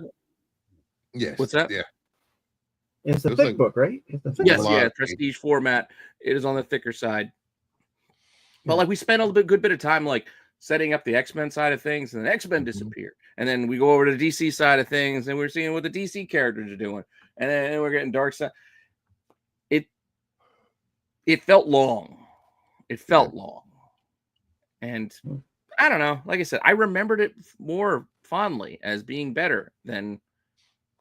It's not terrible. Don't get me wrong. I'm not saying it's a terrible read, but it's only a crooked up for me. In the reread, some things just don't hold up over time. Crooked up. This one that to me apparently doesn't hold up as well as I thought it did. Crooked up. Well, there's something that you read, and you go, that was great, and then you come back and you read it again. Why did I like this? Well, it hits at a different time, like a different time in your life, a different vibe of things. Your comparisons of what you're comparing it to are different. And that goes for anything. That goes for TV, books you read, whatever. Yeah. There's plenty of stuff that upon a rewatch, like that movie wasn't as good as I thought it was. Or it's probably not as good as a first time like experience as I thought it was. I go back. This is my best example of it. I go back to when my wife and I started dating ages ago now. She had never seen Better Off Dead. Granted, at the time, like Better Off Dead was 20 years old. So her watching Better Off Dead for the first time, like in her 20s, like it didn't hold the same. I Want My $2 didn't hit the same as it hit me when I was a kid watching it in the 80s. Like it wasn't as funny. And I could see it, like in watching her watch it and me rewatching it at the time, going, all right, I still think this is funny, but I can see how it's not for everyone at this point. You know why the joke hits. Yeah. That's At where that point, yeah, I've got I got it now. Yeah. But Yeah. all right. Well, anyway, it's still again. Do you want to give a thumb in any way there, Sticks? You don't have to. We got the basic point. We're all I'll still give it a iffy on sideways. I'll give it a Yeah, sideways thumb. I think it we're was all okay. kind of iffy on it. It's not terrible, but it just doesn't hold the panache I thought it had. I thought this was like, man, you remember that crossover? Yeah. Mhm. They should have let Marv Wolfman write it. That's true. Maybe. That's actually true. It might have played out differently. Yeah. I mean, he was writing a lot at that time, so why not that? Yeah, because it still felt again. I can appreciate the DC, the Marvel rivalry of sorts. Yeah, written by Claremont, it did feel more X-Men heavy than Titans. I don't know. Yeah. For some reason, I remembered a battle between them. Yeah, but they didn't really. No, it was just like it was just a lot of nice to a lot meet of you. talking, and a lot of people just wrote, "What happened? I don't know." Like, I don't know what happened. She disappeared. Just go. Well, let's find Jean. Where's Jean? I was like, wait, what is going on here? I don't know. It was just, why are they breaking the wall? I don't know. Yeah, again, wasn't as good as we thought. But with that said, this was Bruce's suggestion. So if you reread it and you don't like it, you can blame Bruce. I'll take the heat. I'm blaming him for making me spend the time to reread this, because this felt long as shit when I had to sit down and read this. Listen, the only reason it wasn't as good as I thought it was because Marv Wolfman didn't write it. Thank you very much. Yeah, fair enough. Fair enough. Still felt like you made me go over my homework again to make sure I put everything in there right. I will say this. I do like the look. I still love the look of old school Raven compared to later iterations of her. Yeah. Fair enough. Yeah. Agree there. But since we're talking about your picks, I'm going to let you go with this next one because I have to catch up on the show. We're going to go on to what's new over on at Max, because I know a lot of folks are watching this third season of this show. I keep seeing commercials, and I was mildly curious, and I talked to a buddy, and they're like, "Oh, is the show any good?" And he's like, "Yeah, it's not bad." It's like, she's like, and I'm like, "Oh, is any good nudity in there?" He's like, "Not all of it's good." So this is not for all the kiddos. This first episode, it was so drawn out, and it took so long to get where it was going and to introduce the characters. And Jennifer Coolidge is not there, so that made it worse. No Stifler's mom, huh? No Stifler's mom. Her not being there made it worse. That doesn't make sense to me. She's awesome. She made the first 2 seasons. Oh, her character. Well, that tells me all I needed to know about this show. But it's got Walt Goggins, right? Isn't that Walt Goggins? Yes. I love me some Walt Goggins. Everybody's got to get their Walt Goggins goggles and on they their got noggins. This whole creepy incest story that's about to happen. It was just like, I was like, why am I watching this?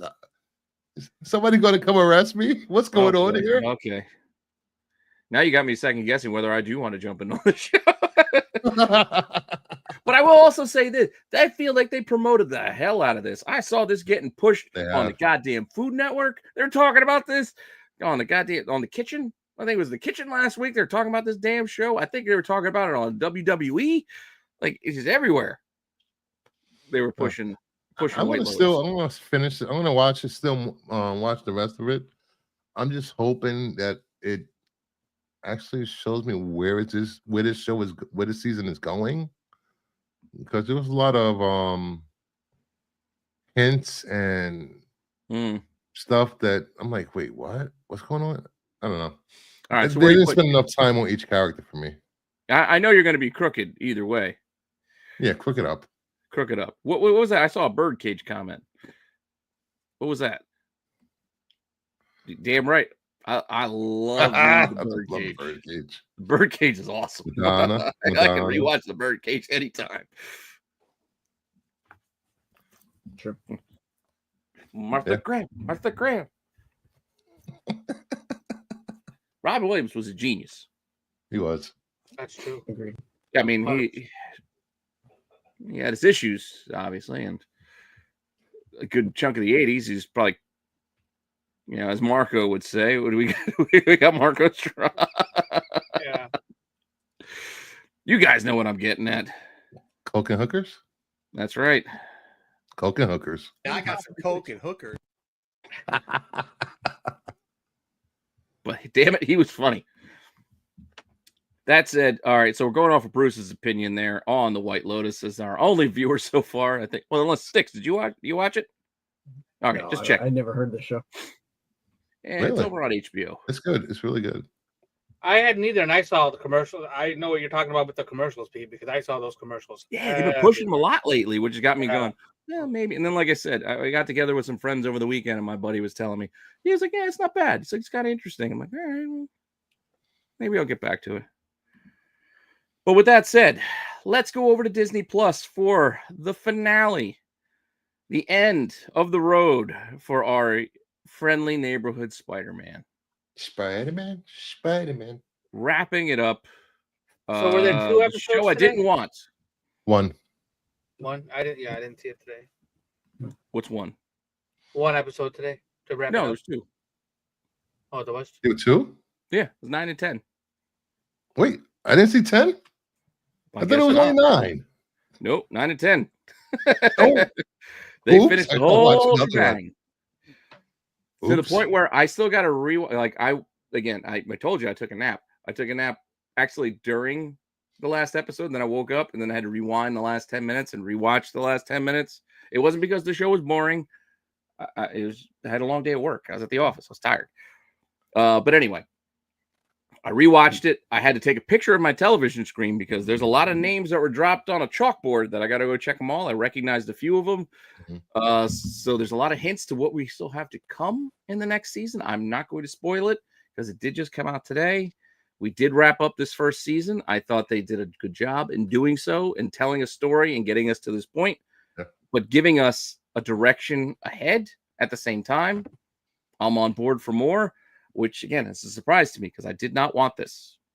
I told you, I was like, I wanted something new. I didn't want another Spider-Man. I didn't need to see Spider-Man's origin story again.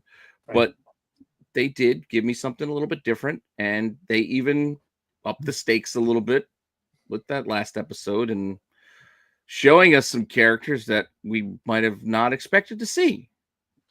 I'll just put it that way. Damn it, I gotta watch that. Yeah, I'll just put it that way, but I'm on board. I liked what they did here. The one thing I'll say is every time they've done, and I said this earlier a little bit, every time we've gotten a new Spider-Man animated, MTV aside, it's always been good. Fair enough. It's always been good. Yeah. I mean, so I didn't expect it to be any less, but yeah, it's not something I asked for. No, but it's mostly because my worry is always because, again, to your point, Sticks, that we got a lot of shows over the years, but it's because they retread a lot of the same stories. Yeah. And I was worried about that happening again, but I do feel like I got enough tweaks that don't. I know a lot of times you can say, hey, we'll tweak the story, we'll add these characters, and it feels forced. I didn't really feel that it was forced this time out. I did going in. I'm like, wait, Nico as his best friend, what is this nonsense? And he's and Tombstone's at his school. I thought it was going to feel forced and awkward and weird, like Absolute Batman, where he's got the Losers Club and all of his fucking childhood friends are the goddamn Riddler and all the fucking Man Bat and shit. Killer Croc, whatever. Point being, that felt forced. That feels forced in Absolute Batman to me, but it didn't feel it here in this other universe. Yeah. No, I like this show. This show is good. Yeah, I will watch the second season when it comes. All right, as a resident DC fan, this show was horrible. It was horribly written. It was too woke. I'm just kidding. I'm kidding. This show was great. I wasn't sure about seeing his origin story again or seeing him mentored again by someone, but this was an actually really good story, and it really worked. I wondered why no one has been talking about this show. It is so good. I don't know why. Good.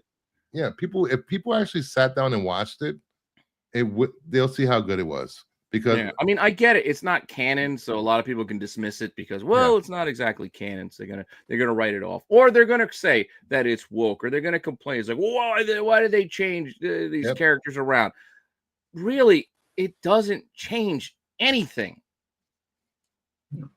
Like, seriously, if your biggest complaint is that they took Norman Osborn and shaded him in darker than he normally is, then I don't know what to tell you, man. Like, that changes nothing about the character, but the character and the dynamic between Norman and Peter throughout this first season was interesting because you know who he is.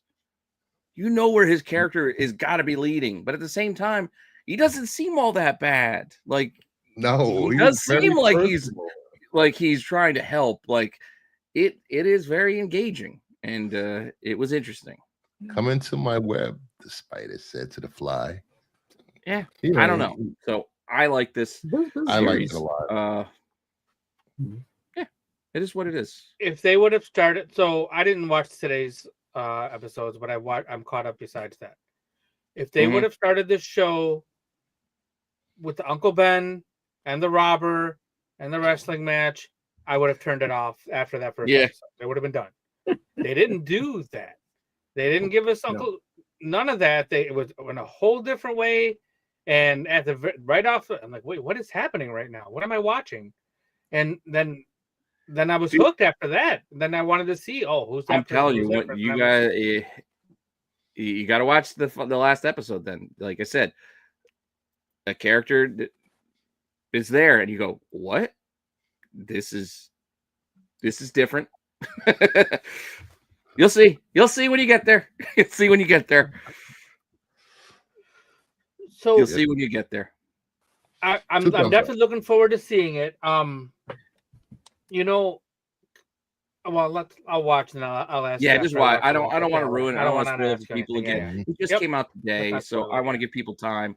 I literally rushed home from work to watch it, and then, like I said, I dozed off on the couch in doing so. But not a reflection on the quality of the show. It's just on the state of my rest. Anyway, I did sneak in a little video game review for you guys. I know the last time I did this, it was that Kingdom Come Deliverance, which is still a very interesting game, but I haven't gotten back to it because it is so goddamn in-depth. Like, it's almost daunting to even think about going back to it. Like, holy shit. Like, I don't know if I have. I feel like I'm like, if I'm going to sit down, I'm like, I got to invest like 2 hours, like, without thinking, like, I'm in here for at least 2 hours, and maybe I get through 15 minutes of the story. I don't know. Point being, that game, very in-depth, but I did try something that was free to me as an Xbox Game Pass user, and project I love, and that's Indiana Jones. So I just gave Indiana Jones and the Great Circle a try in the Uncharted, Tomb Raider-ish kind of vibe, and you got this for free with Game Pass? Yeah, it's free with Game Pass. That's what I said. New, isn't it? It's been free. It's been free from Game Pass like since Jump Street, but I was finishing up Dragon Age, so I couldn't start this. And my brother had already played through. He's like, "Yeah, it's pretty good." I was like, "All right, I'll get to it maybe, eventually." And then I decided to shift gears after Dragon Age from the Deliverance to this one. And I don't know, it's kind of fun. I kind of wish I was playing it right now. I'm going to get back to it if I can tomorrow when I'm working from home. This is download only, right? It wasn't a physical. I think there's a physical. Or no? There's no physical. Okay. The's no physical? No. I don't really. I didn't think so. Okay. Yeah, I didn't think so. No, that's why a lot of like one of my friends he's mad at a lot of Game Pass games because he collects physical copies. I do too. I loved having a physical copy. And he loves, and because you could take the games away. Yeah, I can uninstall it. I can't. I mean, this is 90 gigs I had to install when I put this thing in. 90 gigs. Wow. Good Lord. That's like nothing. Some of these games, like the last couple of games I had to install, were 2 discs a piece. Like Dragon Age was 2 discs, and that Kingdom Come or whatever was 2 discs. That's it. This is a lot of fun. I thought we were past 2 disc games already. I'm just gonna say for this game, it's a lot of fun. It gives you a lot of options. Like there is no one way to do things. I found this out by backtracking through missions. Like I'm like, oh, what's this way? And it went a whole different way. I was like, oh shit, I could have went this route instead of that way, and I didn't have to run past these guards or this dog or sneak up on this guy. Like there's a lot of different ways you can go through this game, and yeah, you might miss, like if you're OCD and you got to get all the collectibles like me, yeah, you might miss some stuff that way, but you can get through the story any way you want if you just pick your path. Like you can go this route, go that route, stay in the darkness. You want to go guns blazing and just beat everybody up, you can do that. You want to sneak past people and not engage anyone, you can do that. There's a lot of different ways to get to the same goal, which I like. So I'm a fan of this game so far. Going to keep going. I'm not that deep into it. I've only played it for a couple of hours, but I would recommend it. It is kind of fun. It is immensely better than the fourth movie. I cannot speak to the fifth movie because I cannot convince myself to sit down and watch it. And I love Indy 1, 2, and 3. Degrassi, you're right. It's coming to PlayStation 5 next month. So I did see some physical copies. Now I don't know if it's just a digital code in a box, but there are, like, a Target has a physical copy for Xbox Series X. That's what it says. Okay. I thought I could have bought it, but I didn't. You could have bought a disc, but you don't have to right now. I could be wrong. Right now, I don't have to. If I decide to shift gears and not play it going forward, which was also a consideration because there was a bit where I was feeling a little under the weather, and I thought, hey, I might be staying home sick a couple of days this week, and which means I'll be playing the PlayStation 4 in the bedroom, and then maybe I'll switch over to Uncharted because I also rewatched the Uncharted movie, and I thought maybe I'll get back to playing Uncharted, but this is kind of the same vein. So one thing I know about this game is that the voice of Indiana Jones is done by voice actor name is Troy Baker. He does a lot of voice acting. I know him obviously from Last of Us, but he was in Uncharted as well. He doesn't play the main character, but he plays another character. And then he was on a recent Game Awards, and Harrison Ford gave him like an amazing compliment, telling him that he captured like the voice of Indiana Jones like perfectly. He has so far. So you don't notice that it's not Harrison Ford. That's awesome. And that's it. You just feel like it feels like Indy, even though it's not Harrison Ford's voice. It still feels like Indy from the cadence of his voice, everything. It still feels good. It feels like I'm still, this is Indy. So I will give it that credit. It doesn't feel weird at all. Awesome. It's good to know. But with that said, I don't want to linger too long. We're not a video game channel. I just want to talk a little bit about it. And speaking of Harrison Ford, that will take I see what he was talking about. The collector's edition didn't come with a disc. It came with a code. Oh, okay. That's what there was a collector's edition. Mm-hmm.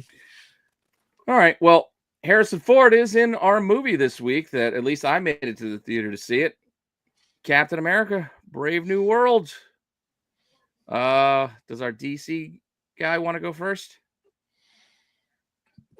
Sure. I'm just offering because I know Dub already said W didn't see it yet, right? I thought. Oh, you did? All right. Well, we can start at the top. No, Dub first. So I went to see this movie, and that's right. I do remember now. You've seen. Okay. I'm now in the chat. Yeah. I went early. I went on Thursday. I usually go see the movies on Thursday because my buddy, who owns the comic shop, he has to go, like the earliest you can see it because people will come in and spoil it for him. So yeah, fair enough. He's got to know first, you know. So we go on Thursday nights, and so we went to go see this movie, and it was very kind of grounded. It was different than a regular Marvel movie that it's been. I really, really liked it. It took me back to like older Cap movies for sure. It wasn't perfect, but it was really well done. I will 7.5, 7.5, 8. I think it was up there. I enjoyed it the whole time. The pacing was good. It was fun. It feels like a full thumb though. Full thumb. Yeah, full thumb. Yeah. It's definitely. Yeah, but no, that feels right though. As far as grading goes, I think you're on point with that. I agree with you there. It was fun.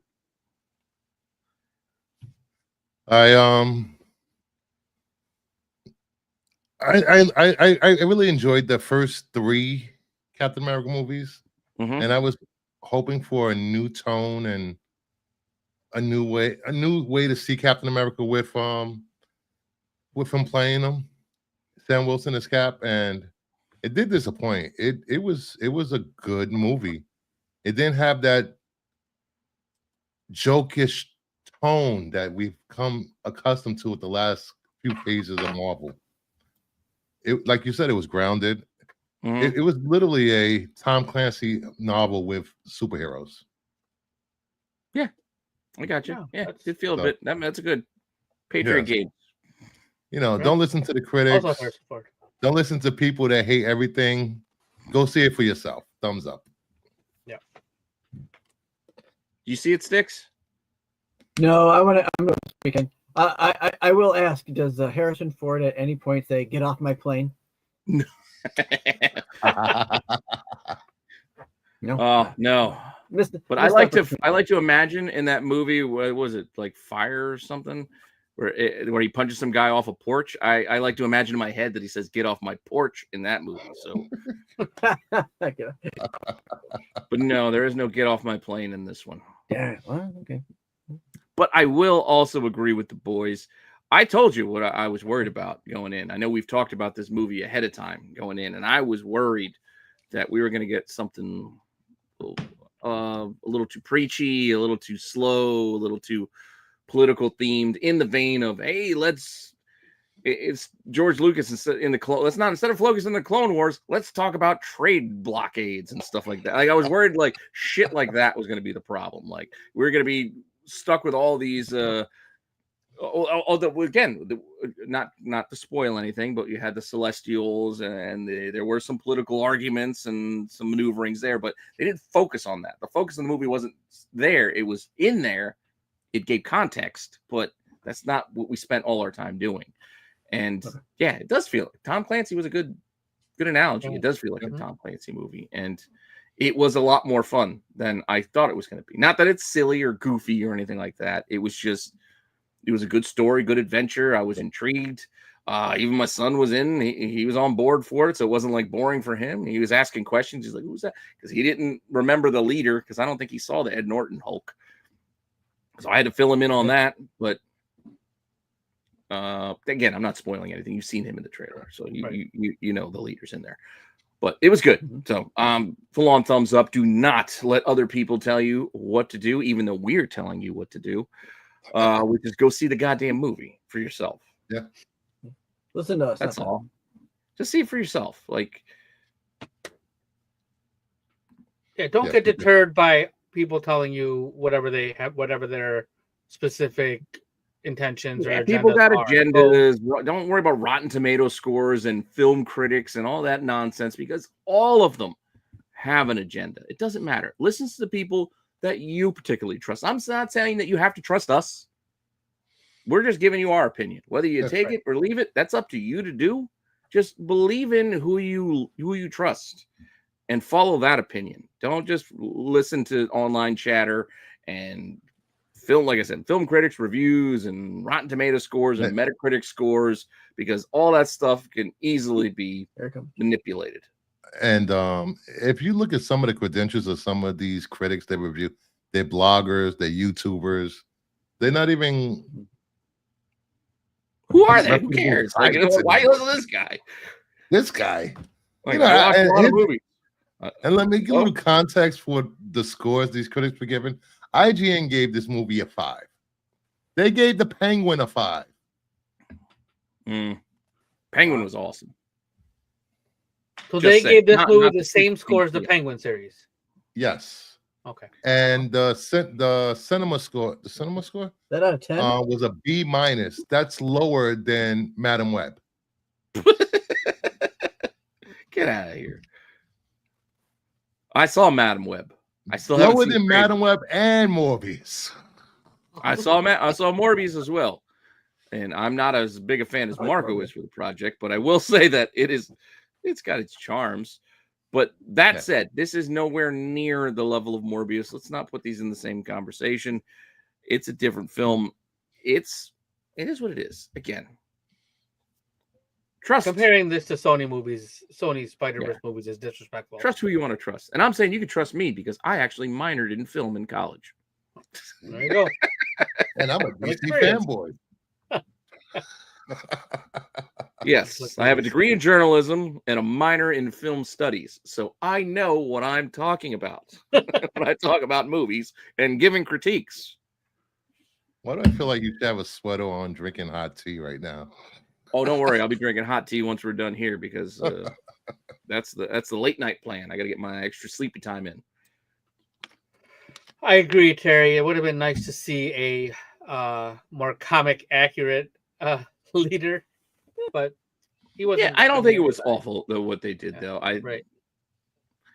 I'm glad they didn't cheap out and just go like really just lame. Like, well, we'll keep him flesh toned and Would you say he looks like Alan Rickman in Galaxy Quest? That kind of head? Maybe mixed with a mutant from This Island Earth. Oh, yeah. The Mystery Science Theater 3000 movie that they critiqued in that one. This Island Earth. You got the little bit of the brain showing there. I like I like it without the Mystery Science Theater 3000 guys. Oh, I love Mystery Science Theater 3000, the movie. I mean, I like Mystery Science Theater, but I like that movie without them. For anybody paying attention, I actually referenced that movie earlier in the show, but nobody probably got it. But I referenced a quote from Mystery Science Theater 3000, the movie, when I said, "Oh, football practice." Oh, that's the line from Mystery Science Theater 3000 movie. Go watch it. You won't regret it. That said, also go watch Captain America: Brave New World. And until next week, those are our reviews for the week. Which leads us to our final segment, Marco's segment normally, and he did do some work on this segment, so I will give him his credit, give him his flowers, and I will continue with what he gave me and using his awesome graphics, the work that he has put in to make his segment more pretty, and we're going to get into Under the Radar.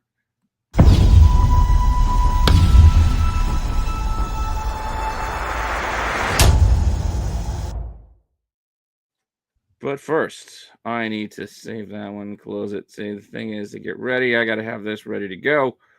There we go. Now I got it. So we talked about a bunch of stuff today with our reviews, with our news, etc. And one of the first things I think we should get into, and one of Marco's suggestions again for our retro review, and something that we did. We did look at Uncanny X-Men 132, which, apart from the Hellfire Club appearance, again, it's not technically their first. They were kind of teased as a... Who brought up 129? One of you guys brought up 129. The Dub brought it up. Yeah. 129 is where you really get the start of the series. You're getting your first, like, Hellfire Club, your first Kitty Pryde. 129 is an excellent book that was overlooked for ages, then blew up. Then it came back down a little bit, but it's still kind of high. But considering all of the firsts that are technically in there, I still think it is a very good book to look at, 129. But it starts this whole arc that continues on for a few issues here. So I think we go up to maybe 135. We get the Dark Phoenix saga and stuff like it. Whatever you can get it if you can. It's an excellent read. They're very collectible comics. They're not going anywhere, and they will probably make another series of movies that they've already adapted it twice. We'll probably see the third time before all bets are off. I agree. With that said, one of the characters in the Hellfire Club here is Tessa. First appears all the way back in 132, and it is a first appearance. And like I said, this book, it's not a dollar book, but it's also not as expensive as I thought, as Raw is kind of in that $35 to $40 range. In a very fine kind of average. Yes, there's more expensive higher grades. There's much cheaper lower grades. Well, you can get $20 for like a lower grade. I mean, hell, but a 9.6 was $107.50. And then a 9.4, as Marco with his question mark, actually sold for more after that. Wow. I don't know. It's just a matter of timing and when you go shopping and when you're looking for the book, I guess. Yeah. But this is a book that I still think at those prices, I don't know. It's not too bad. No, that seems like a good deal on this book. Not too bad. If you can get a decent copy in like that $20 to $30 range, I wouldn't yell at you for picking it up. I would suggest you're probably better off picking up a decent copy of this book for $20 to $30 than spending that on your next store exclusive that nobody's going to care about in 3 months. Very true. Very true. Just saying. I'm nothing against store exclusives. Buy the ones you like for your own edification. Do not buy them for investment purposes. That's all I'm going to tell you. More often than not, you're not going to make money. So just buy the ones you like for a price that you're comfortable in paying. Otherwise, it's all right. You don't need to have everything. Not everybody needs to have everything. That said, Tessa is a character that's still around today. She no longer goes by Tessa. She's now known by Sage. You might remember her from the Extreme X-Men when Claremont decided to continue his storylines way back in like the late 90s, early 2000s. But she first came across as Sage here in this monster X-Men 100-pager 109 from back then. I know we talked about this book a few times before. Not an expensive book, even for being a 100-page monster. This is still like $5 to $8. So high grades are $8, $5 on average. This is still a book you can find. And this is her as Sage. She joins the group of Extreme X-Men, which was like, who else was in that? Bishop was part of that squad. Storm was in there. It was it Lionel Francis Yu doing the art, I think, at the time? I can't remember. It was a good run, though. Definitely a good run. Interesting book to find. This is her, again, as Sage. So there's a cheaper option if you don't want to spend the $30 to $40 on the Uncanny 132. Now, another thing we talked about today, we reviewed Doom Academy. 2 mixed reviews from the panel here, but I think it's a good time to look back at Strange Academy. This thing came out guns blazing. You remember this came out, this book was oh man, this is the next big thing, next huge thing. Option, they're going to adapt this. Still rumors of something. Easy for Disney Plus. Oh yeah, they can make a kids show out of this, no problem. Easy. Such an easy slam dunk. This Everybody book thought this was coming. Still waiting. This book got crazy for a stretch there. I mean, yes, there's a lot of first appearances, a lot of characters, a lot of bites at the apple to see if any of these characters individually break out. But as a team, they're still going strong, still sticking together. How much longer they can do that, I don't know. They're eventually going to have to graduate, and then we're going to have to see who comes out of this. That's just the nature of things. But for now, we got Strange Academy. They're over in Doom Academy. We'll see what happens. But this book, in cover A, I remember at one time, this was hitting 3 digits. Mm-hmm. It's a $100 book. Right now, it's only about $45. There were cheaper copies. I saw a copy sell for $20 at auction when I was looking too. I don't know if it was what grade it was. It might have been just a very fine. It might have been a mid-grade copy. But I mean, it is what it is. There's multiple covers here as well. There's incentives, as you like. But even you can look at the 9/8. Just the this is from this week.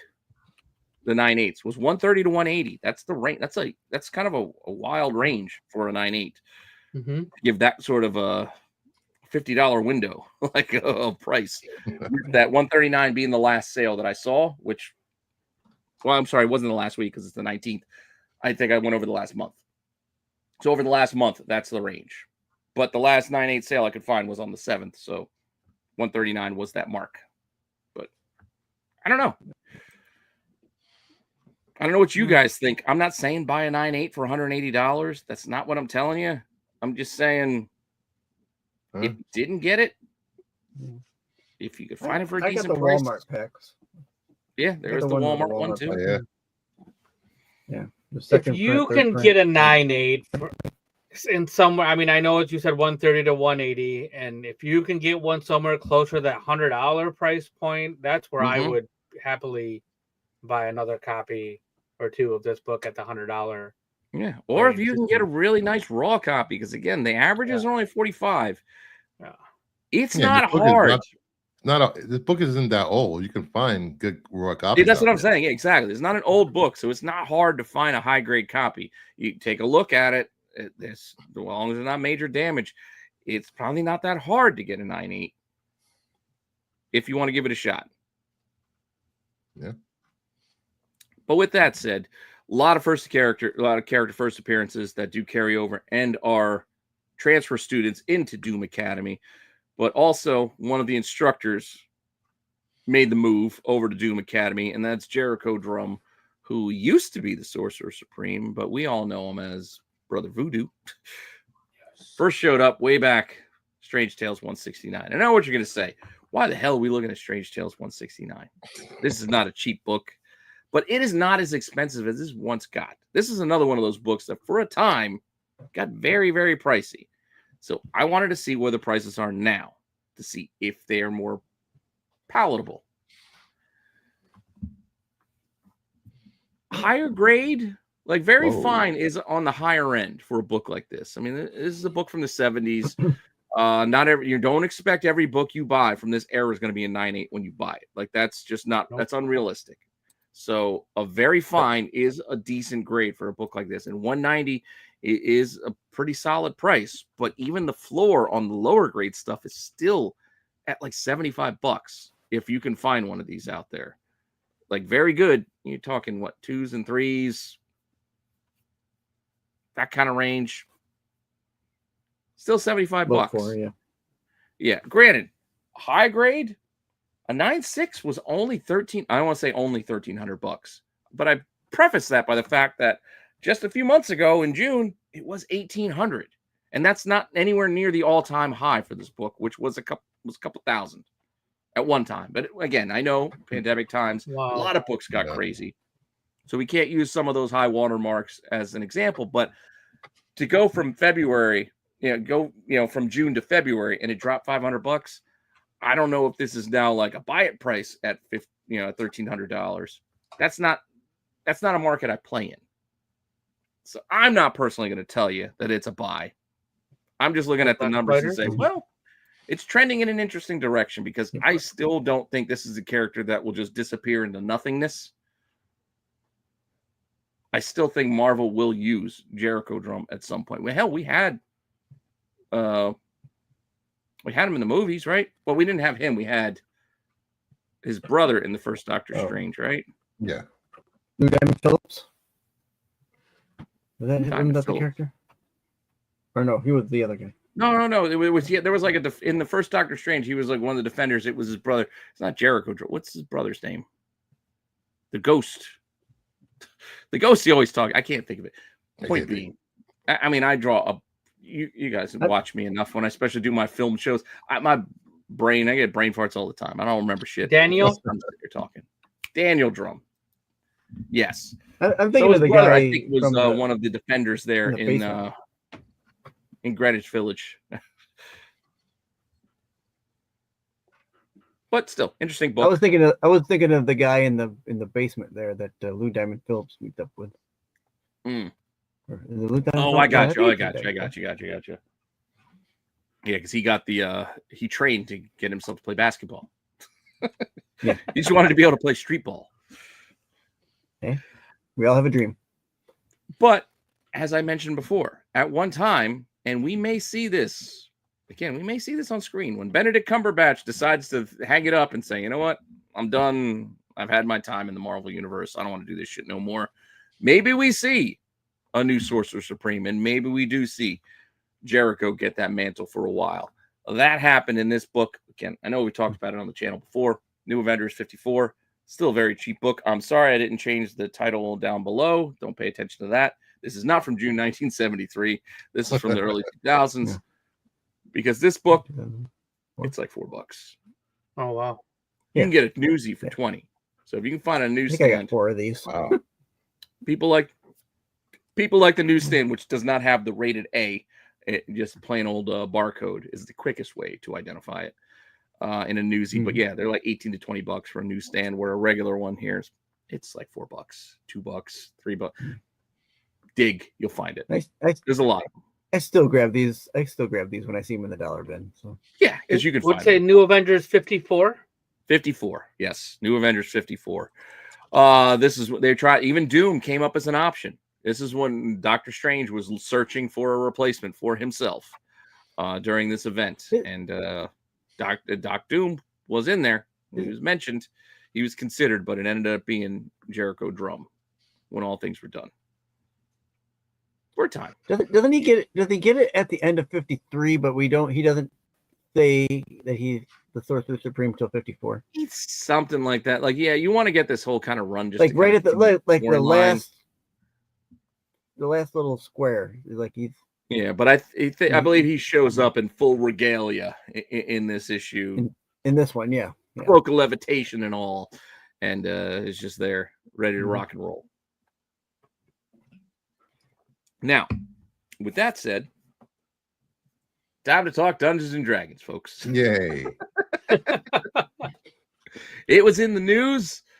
Dub had it in the news. Yes, despite the I just tickled you and I got away with it look from Sean Levy, we are going to get a Forgotten Realms. Take that for what it's worth. Dungeons and Dragons show. I think the movie Honor Among Thieves with Chris Pine was very underrated. I think that movie was very entertaining. I wish it would have done better at the box office, so we would have gotten more. But if with the more we're going to get as a television show, I'm hoping for quality. I'll take that. I just want more content. But just in case, anytime we start talking about Dungeons and Dragons, we start talking about Dungeons and Dragons adaptations, everyone first goes back to one of my favorites, because I remember getting this as a kid. This book out of DC, the Advanced Dungeons and Dragons #1, the TSR comic. This series ran for almost 60 issues, I think. Everyone goes back to this. It's not really the first in comics. I know you can go check out Topher's articles to get true firsts if you want that, but some of that stuff gets really into the weeds and get into some tough books you're going to find. A lot of people just like going back and just looking at this and going, hey, Dungeons and Dragons getting their own title. This was it. Mm-hmm. Up and down this book has been over time. I've found this book in dollar bins so many times. I don't know how many copies I have in this bins. So many dollar bins. So many dollar bins. Go dig. It's spiked a few times over the years, which is why we see prices like this, $15 on average now.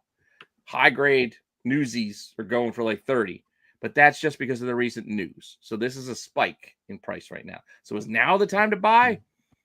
Probably not at these prices. Nope. But as Dub said, they're in the dollar bins. They're out there. They're out there, man. They're out there. Go look. Find them. You could find them. It's called Blood Hunt by Spiders. That's what it was. Blood Hunt. It's in there. Spiders, you got to read Blood Hunt. Ryan liked that movie too. But again, look at that 9.8, a 9.8 newsie, $250.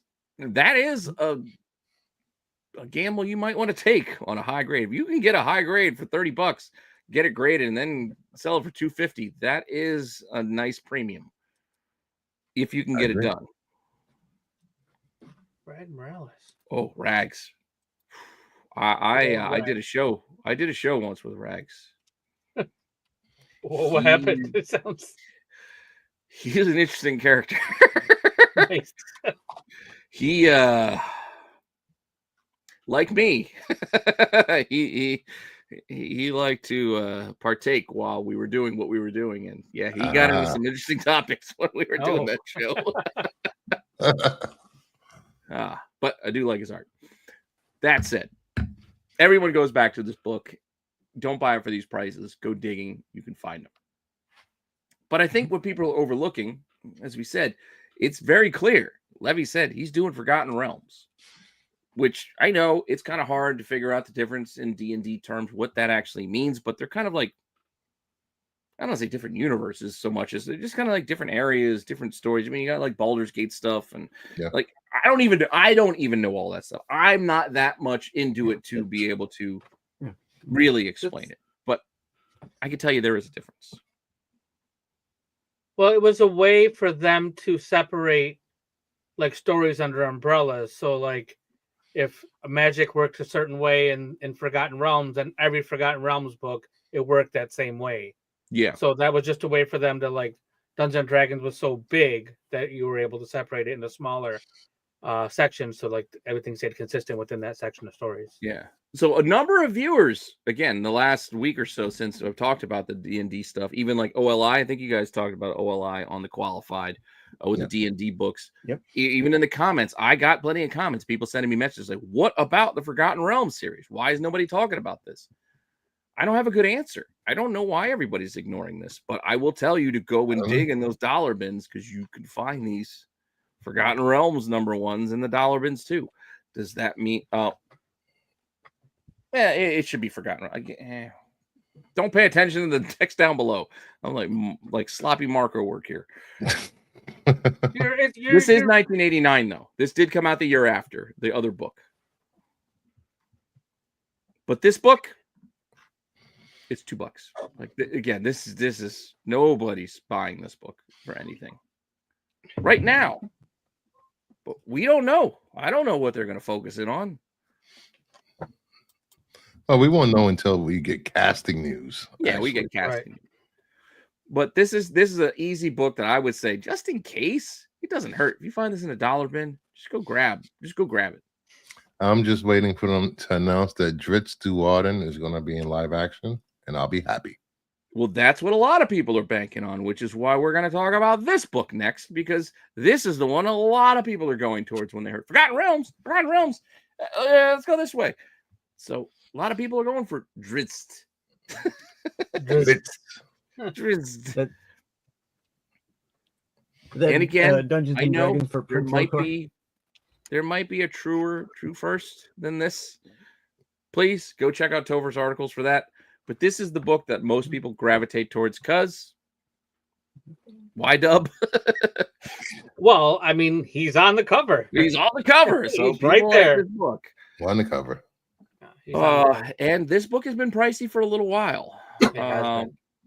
But right now, I don't want to say 70 is a good price or anything, but it has been higher. Like this has been 100. This has been a triple-digit book for a while. I don't know. I don't have one of these. I have a reprint of this, I think. I think it's like a collected edition of some sort. But it is what it is. It's $70 raw. No graded copies have sold recently to put that in context. But it's just something to keep an eye on. If you can go dig, you find this at an LCS. Maybe they got it marked for $10, $20.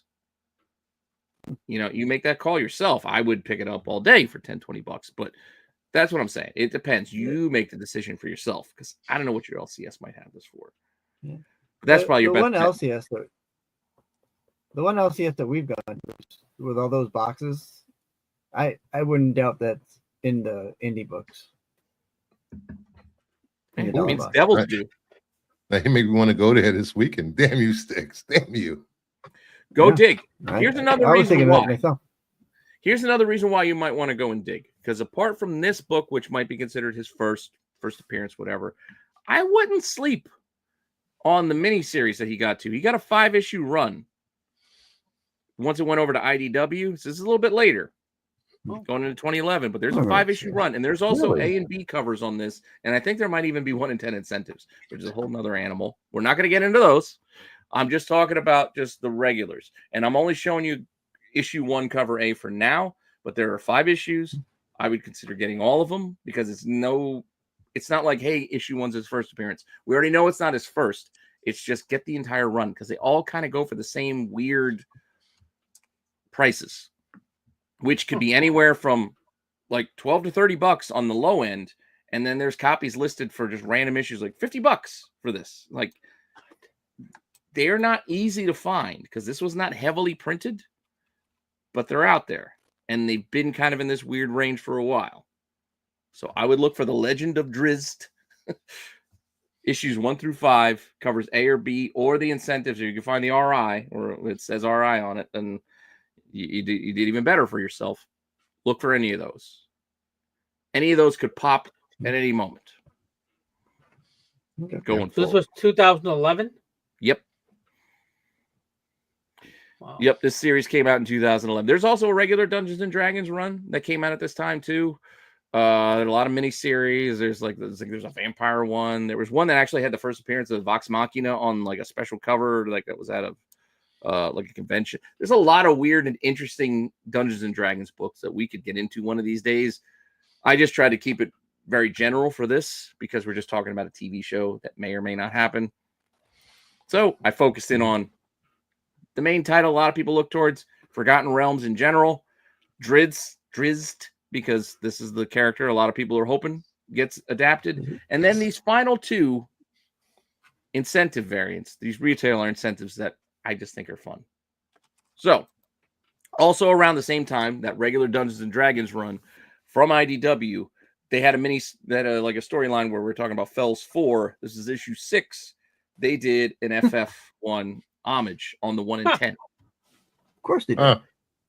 So there's an homage to it on the 1 in 10. There's also a 1 in 25, which is a black and white version of the same cover.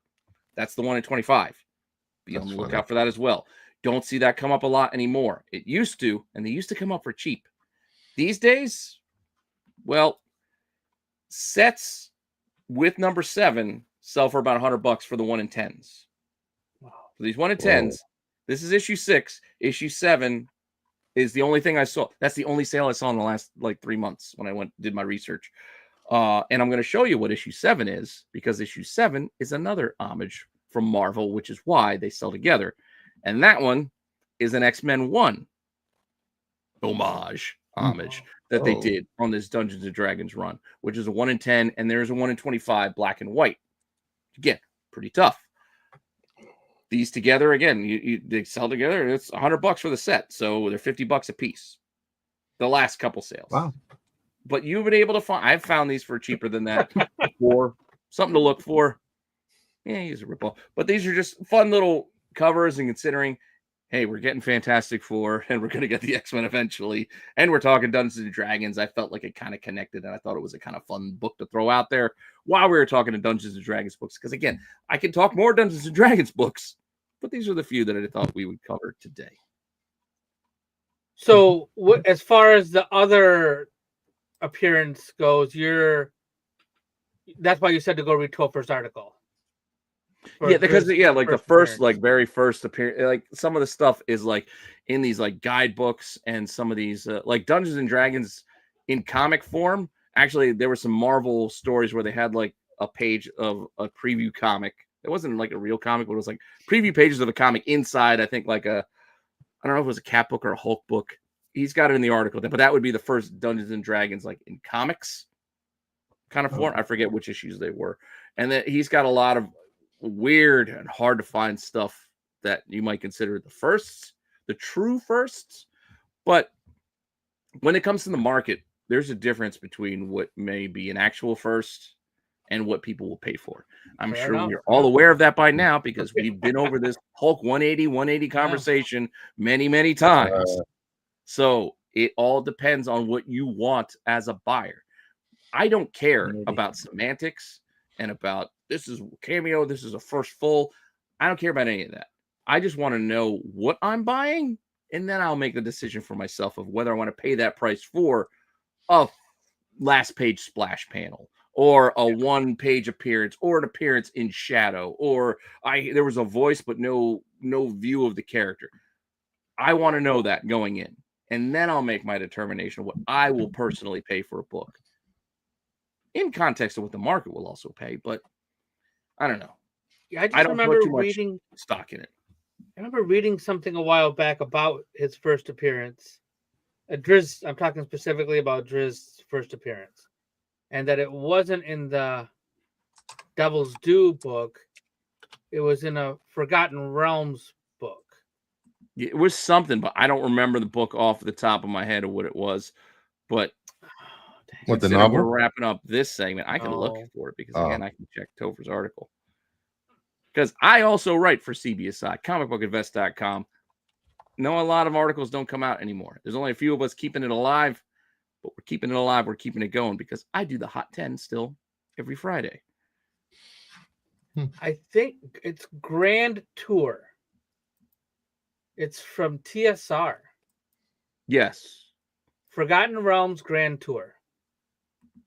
I think That there's could an be. argument to be made that But is it, I think it it's the argument. might have Is it a comic or is it? No, it was a comic. Was it? Yeah, I definitely own it. I don't know where it is, but I own it because I looked for it. I think probably after reading Topher's article. Maybe he wrote it in there. Maybe that's I don't know where I read it. It's probably where I got it from because I never read that book. So, but I got you. Yeah, I think he's in there in a couple pages or something. But like you said, the market has decided that picks the one they want to pick to buy. The Homeland book is the one that is the first. Is that most people go and buy because of the reasons we said before, and it's a comic they're more familiar with, yada yada yada. But it's good to know those other options. Mm-hmm. It's your money. You decide what you want to do. Yeah, with you your said, money. I'm not going to tell anybody how to spend their money. Good. I'll tell you how I won't spend my money sometimes. But I will also freely admit when I stupidly spend my money.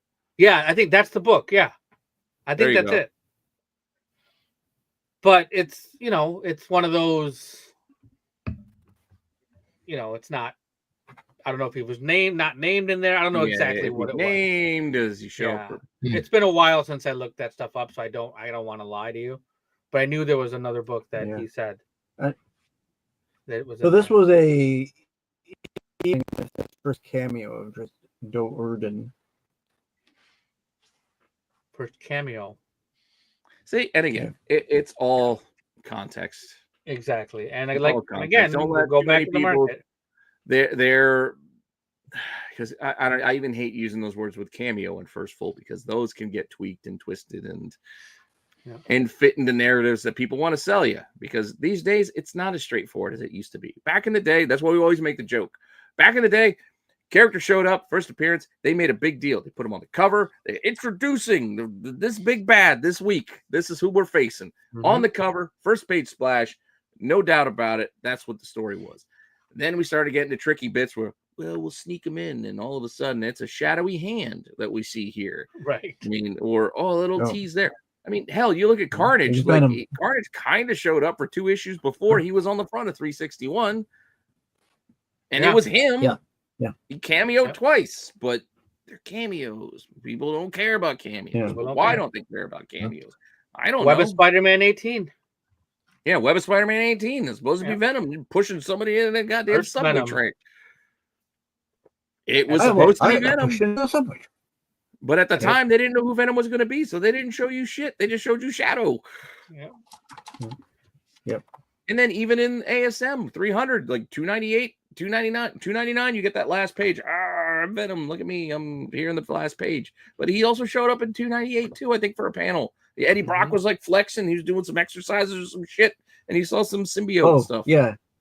298. So you buy what you want to buy. I mean, but it's 300. That's what 300 became the book. That's the book. I mean, again, we can go back to 180 and 181. Well, Wolverine's on the cover of 181. He also showed up right at the end of 180 saying, "Hey, I'm Wolverine, and I'm jumping out ready to fight." Right. And again, like 181, 300 is the more popular looking cover. Yeah. Which to me is also surprising because it's not even Venom on the cover. It's just Spidey in the black suit. Right. Yeah. And there's a shit ton of them, which is also why I'm surprised that's the book. Doesn't matter. People love it. I love having that book to sell because that's so easy to sell. Yeah. Such an easy book to sell. Yep. I mean, because Venom's first cover is kind of shitty. Just his head. It's just his head. I know, because everybody's going to, what are you talking about? 316 is an awesome Web cover. Annual? No, 316 is an awesome cover, but 315 with Hydro Man and then Venom's head in a little circle. Oh, yeah. It's not cool. Not an awesome cover. Not an awesome cover. Oh, Hydro Man. Web Annual is his first solo story. Which Web Annual?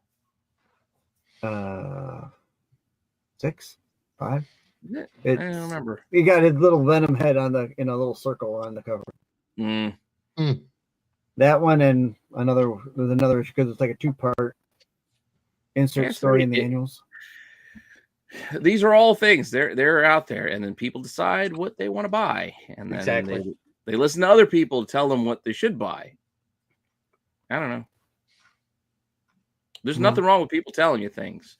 All I'm saying is you just make you make your decisions on your own based off of all the information in front of you. That's all. I just try to give people information. You do with it what you want. Yeah, you decide. That's how I think. That's how I work. I put it all in front of me and go, well, which book do I want? Well, I'll buy that for this price. I'm not buying that for that price. Whatever. I'll make my decisions that way. When a majority of people tell you something's white and really black, but so many people are saying it's white, you say, I guess it's white. Spider's also got a point. This is the other one. Everybody forgets about 182. They go together. I didn't forget about it.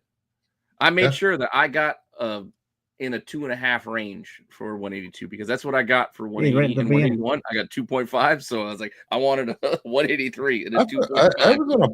I was on a panel recently, and I was talking about I just won a copy of 182, and I was like, oh, cool! I get a third appearance of Wolverine. It's like Wolverine's not in that book. I'm like, he's in 182. No, he's not. Somebody was literally in the very beginning. Yeah. I don't know at the very beginning he gets credit off.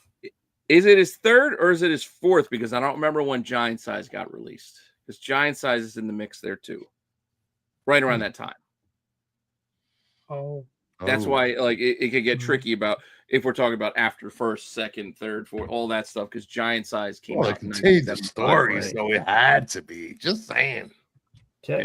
Technically, it could be a 7th because then you got the Daredevil 115 where you've got the ad in it with Wolverine. Oh, the ad. See, I'm not an ad collector. To me personally, I'm not an ad collector. I'm just throwing it out there. No, I know. You're just throwing it out there. But at the same time, for all the other appearances, like you said, like the 182, 183, I'm not weird, but I'm an OCD type collector. I want them all if I can get them. Yeah. Like it doesn't matter like what you call this and what you call that. I just want them because it's a character. That ad is the only thing that gives me a slight credibility to 181 because with that ad, it advertises 181 being Wolverine's appearance. So that's the only credibility I get. Well, because the 180 in the 180, there's splash page and announcing. It's the same thing with like I said, with Taskmaster. He shows up at was it 195 at the end? It's Taskmaster. He's standing there in full costume and everything. Like, and Taskmaster is here. And then you put him on the cover of the next issue because that's what you're going to sell. Yeah. But you teased him to get people to buy the next issue in the first issue. Okay. I think that was the storyline, but Giant Size came out between 181 and 182. Yeah, it's somewhere in there. But I don't know if that continues that. It doesn't continue that story. So if you want to read just the Wolverine story, he's in Giant Size. He's just this is our international X-Men team. Yeah, this guy's from Canada, exotic Canada, very exotic. The land of poutine.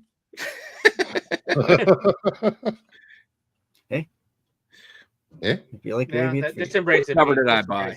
Yes, I bought that cover. I am weird. Yes, it is a cherry. If you guys know cherry Pop-Tart, yes, I did buy that. Yes, I've seen that cover. I did buy it because it's hues.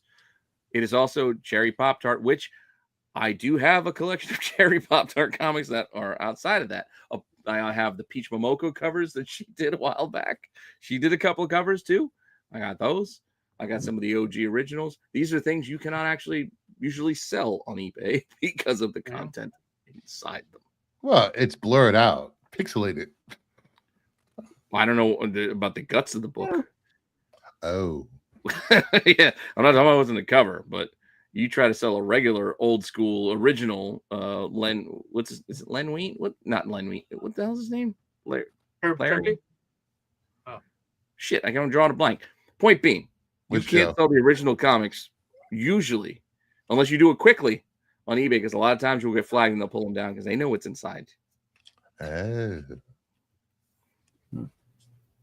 It's that you got to go over to special eBays. That's awesome, Robert. Special logins. That's a good book. That's a good book to have. I used to have that book. 25 cents. 25 cents. That's amazing. Awesome. That's a good deal. I had to sell my Daredevil 139.6. My first bullseye was a 9.6. I sold it for like $500-600 at the time. Now I think it's worth a lot more. At the time, I sold it for like that, so I could get enough money to buy the copy of 181 that I bought that had the back cover. There's a chunk ripped. I still have it.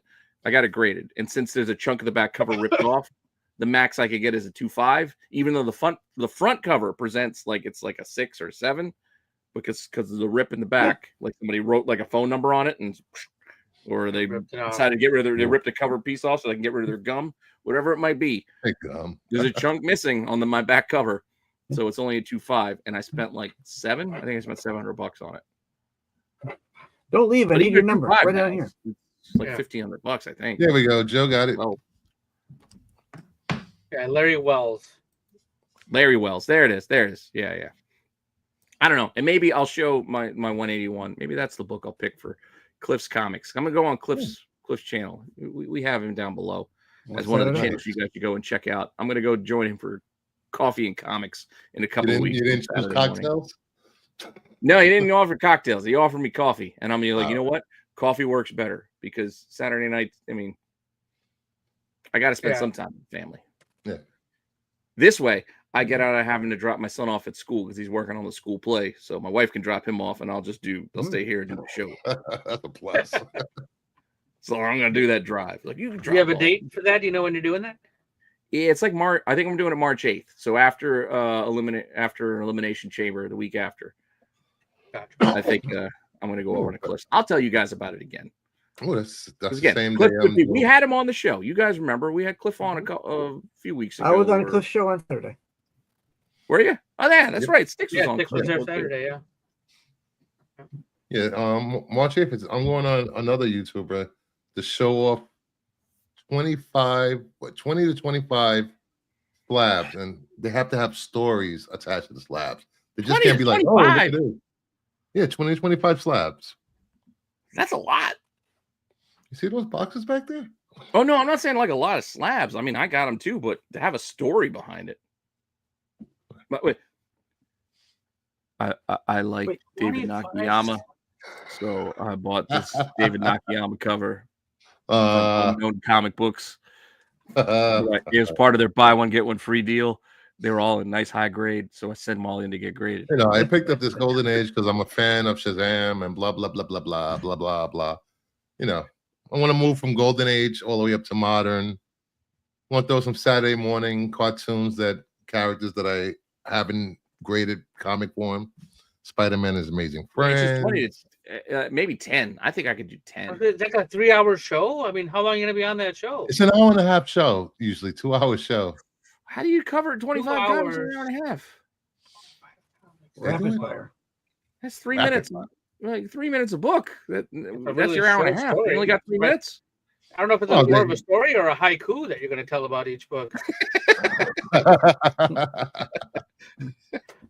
And then there's a giveaway in the middle somewhere. They do. They got it down to a science over there. Yeah. Well, maybe one. I don't know if I can. I don't think I can tell stories that quick, unless some of the stories are going to suck.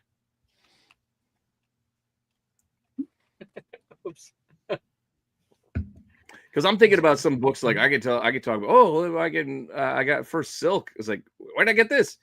Comic Man Andy. I wanted one of his giveaway. Nice work, Green Ghost. That's a good. I've seen people go in there and be like, I traveled 15 miles through the snow, and it was my last dollar in a garage sale, and I picked this up, and now I had it slapped. People go into some deep stories on it. It's wild. See, I can appreciate that. And I'm sure if I put my mind to it, I can think of some fun stories for some books that I have. But then a lot of the books I do have, it's like, I was looking at my comic shop one day and they had Fantastic Four number 49 on sale in what they called very good, and I know they undergrade a lot of times, so I just bought it, and I got it graded, and I got a 5.0. So That was a good day. like, that's my story. Like, it was a good price. I'm even gonna tie it into the Snyderverse. The Snyderverse. Yeah, those remember the Snyderverse convention exclusive? I know. I got a couple of them too. The photo covers. Yeah. The photo foils. They love those at conventions for a stretch. It was like photo foils. Does everyone want the gal? They want the gal. You want to get your Ben Affleck Batmans. Ben Affleck Batman. Thanks for hanging out, Robert. That's awesome. I'm glad. Hopefully, you know, I learned stuff when I watched this show too, so it's pretty good. We just like comics there, Robert. Yeah, exactly. No, but I don't know. I mean, 25 shows. Who now? What show is that going to be? I don't remember whose that is. Huh? What show is that you're going to go? Oh, it's Rob Faststacks. It's called Only Slabs, the channel. That's right. Yeah. Oh yeah. Only Slabs. So, yeah, again, I got no problem shouting out other channels. Yeah. That's in March.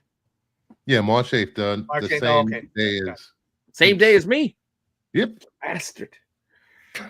What You're time not. of day is You're that going on? on later though. I want to try to get Marco to go on Only Slabs and see if he can tell a story within an hour and a half with 20 to 25 books. No, Marco won't get through 4 books. 5. Exactly. Yeah, 5 books.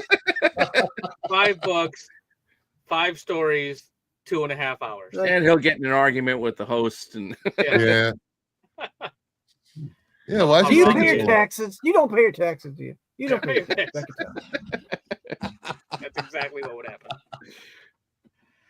Yeah, I'm trying to think of some of my slabs, and I could, if I had to, I could come up with 10 with stories, like decent, interesting stories. I mean, I could tell, you know, like this kind of story all day with slabs, but you know, it's if you want an interesting story, I could give you 10. I wanted it and I bought it. I'm like, yeah, that's not fun. Yeah, that's not That's funny. So I bought it. Yeah, I found it in that's a making cheap money place. that week. I bought it. Probably one of the books Someone was is selling it on Facebook, so I bought it. first appearance of John Stewart, because my father was a big Green Lantern fan, and he got me to being a Green Lantern fan. So there'll be stuff like that. I actually have a lot of slab like embellished. I got married during the Jeff Johns Green Lantern run, and I was loving it at the time. I had Green Lantern cufflinks at my wedding. I was all ready out. That's awesome. Rennavision's gonna cosplay as Green Lanterns at Baltimore this year. Maybe we will. I would do it.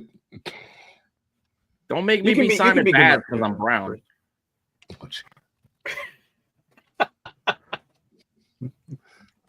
I always get typecast. We're gonna have Dom go as Mog. The planet is Mog, right? Mogo. Have Dom go as Mogo. I'm Mogo, you son of a bitch. Joe wants to be out here with these peasants. These peasants, get away from me! I'm a whole planet. I'm the whole damn planet. Yeah, no, Joe is not going to be Jessica Cruz. God, no. Mm-mm. Who the hell could we make Joe be? We'll make him put all the prosthetics on. He could be Kilowog, and we'll get dressed up in all the pink. What's the one that doesn't wear shoes? Buddy. What's the squirrel name? He could be the squirrel. Gnort? Chip. No, Gnort's the dog. Gnort. Or whatever it is. He could be Gnort. Yeah. Chip. Well, who's Gnort then? Bruce. Tomar Ray. The big pink Green Lantern. Looks like a kind of Tomar Ray is the fish dude, I think.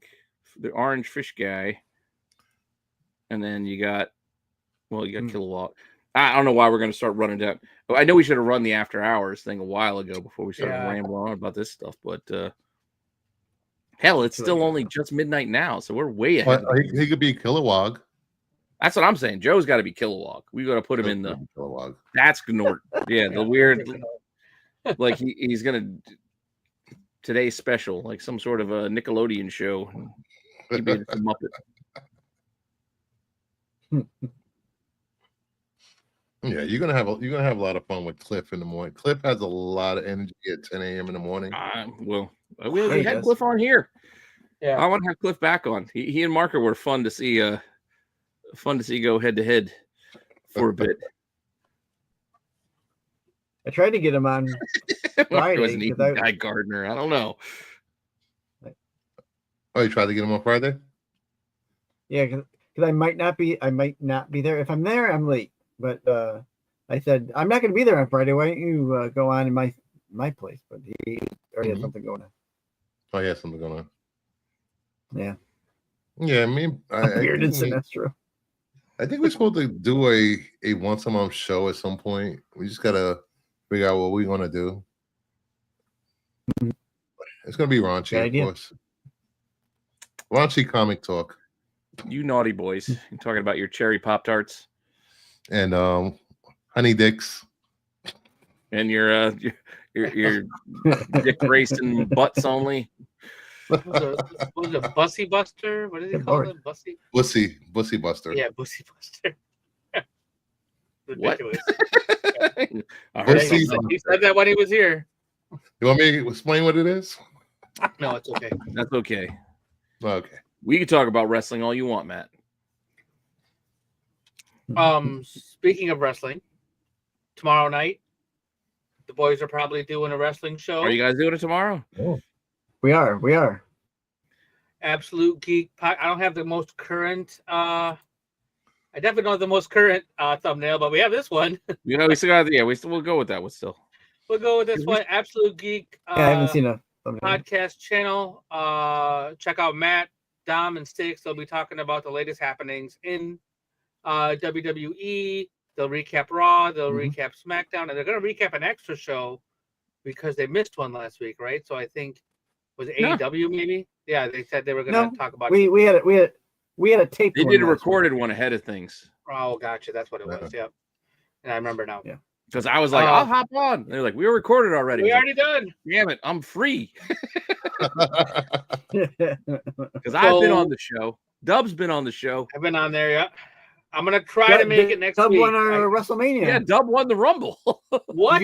I did? Yeah, you did. Like I knew you won the Rumble. I was tracking that shit. Yeah, you won the Rumble. I tie with my friends. Nobody picked Jey Uso. No one. So Dom did. Dom did. Dom picked Jey Uso, but he picked a lot of other nonsense, which is why he didn't win. Yeah, that was the only one I got wrong. So I told you guys I had a little get together at my house, and we did a bunch of like themed foods and stuff. Like it's kind of funny. My wife came up with a bunch of names. We had like Stu McIntyre. We had it was good. We had Dirty Dom's chicken tenders. We had Rhea Chipley for chips. Like we had a bowl of tendies sitting out. Rhea Chipley, Mommy's Munchies. Let me guac to you. She made little signs with like pictures on them and everything. It was she went all out. Yeah. But we did a little. My buddy does like he's way big into fantasy and betting and stuff, and he made this list. So everybody at the beginning would pick numbers out of the hat. So you got so many numbers. It costs $1 for each one, and then he had a system where, like, so whoever came out at that number, if they were in the final four, you'd win, and then if you were the winner, you'd win. So I got whatever number, like number 15 was Jey Uso. Let's just I don't remember. So I got number 15. So I would get Jey Uso, and then whoever we did it for the women's and we did it for the men's. So that was it was a fun game. Like it was a really good idea, good concept. You didn't know you were getting until they actually came out. So it was like intriguing, made it a lot more fun to watch.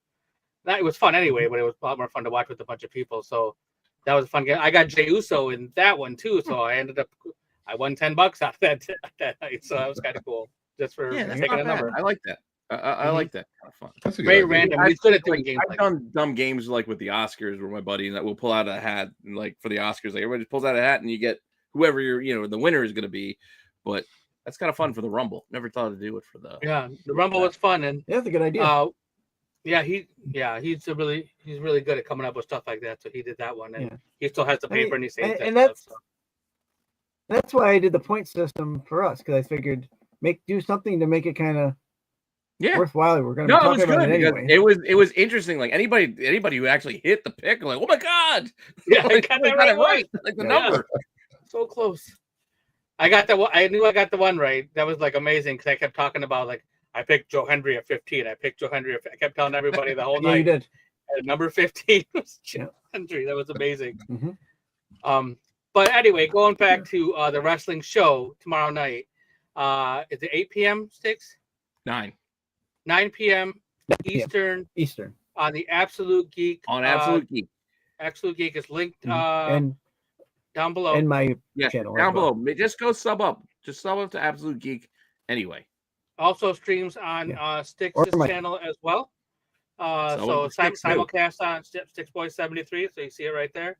So you can simulcast on both channels, so you can watch on either and or both. And then Friday night, Pete. Oh wait, no. Before we get to Friday, is there Dollarman Digging tomorrow? I'll have one. I got one planned out. I just got to sit down and film it.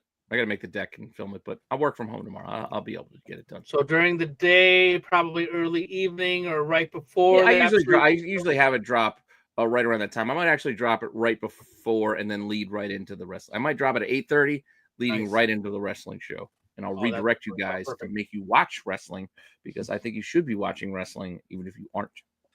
You should watch all the wrestling. It's so good. Wrestling is so good right now. You got to find a way to mix the wrestling show and Star Wars, so Dom can go on a rant. No, we separate rants, different problems, different places. Yeah, it's a whole different. Yeah, different. Same theme sometimes, but different problems. The sky is blue. I don't know why Catholic didn't make the sky blue. No. Well, you were right. Listen, you were riling him up enough on Sunday before you went on the Star Wars show as it was. I did no such thing. He came on and wanted to talk about some made up story that he heard from some YouTuber, and he continued into the Star Wars show. Dom gets so caught up in them rumors. Look at all these rumors surrounding me. He loves it. I don't know where he finds half of that stuff.